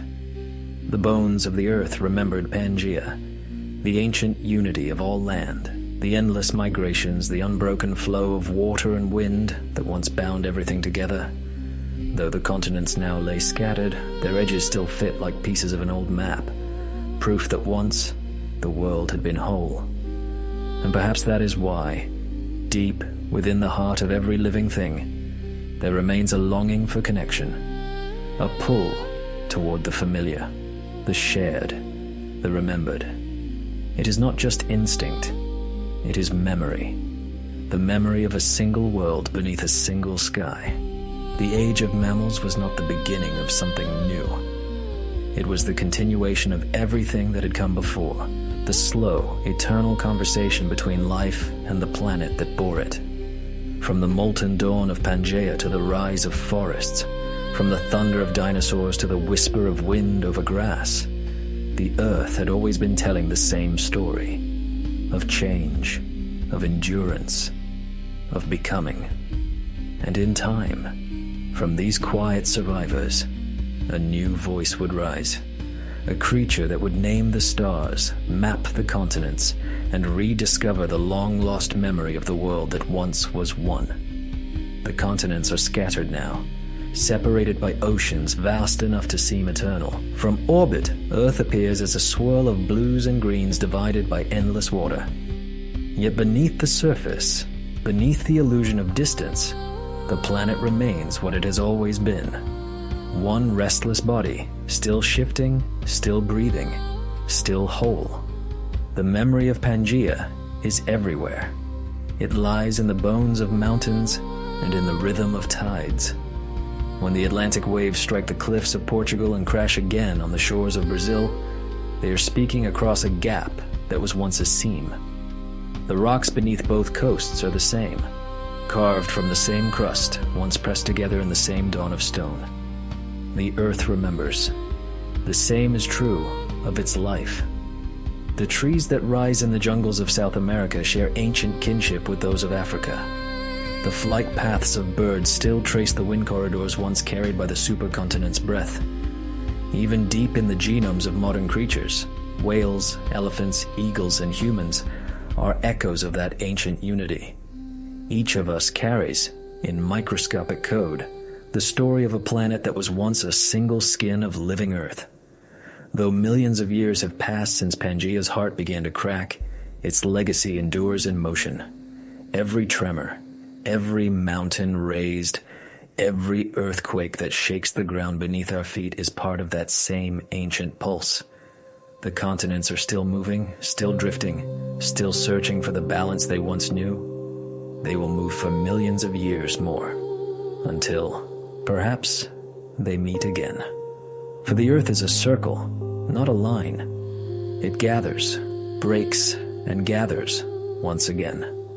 Scientists call it the supercontinent cycle, a slow heartbeat measured not in centuries, but in ages.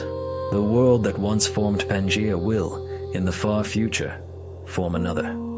A new single land under a new sky will rise where now oceans stretch wide. And life, changed yet familiar, will walk its surface and carry forward the same question that has always driven it. What will we become next? But there is another echo, not of geology, but of memory. Humanity, born from the scattered continents, has always reached back toward unity. Across seas and deserts, across languages and stars, we search for connection. We build maps, not only of the land, but of meaning. We look up at the same sky that once arched over Pangaea and feel, in some unspoken way, that we are still part of something whole. When you walk along a beach and feel the ocean wind against your face, you are touching the same breath that once crossed the supercontinent's forests. When you climb a mountain, the stone beneath your hands may have once been fused to another world, half a planet away. And when you look at the horizon, that ancient line where land meets sky, you are seeing the edge of the same circle that has turned since the world began. Pangaea is gone, but its spirit endures, in the movement of continents, in the cycles of wind and water, and in the quiet persistence of life itself. It lives in every heartbeat, every earthquake, every wave that crosses the sea. It lives in us, the children of the earth's first and greatest unity. The world beneath our feet is never still. The land we call home was once a single body, and one day it will be again.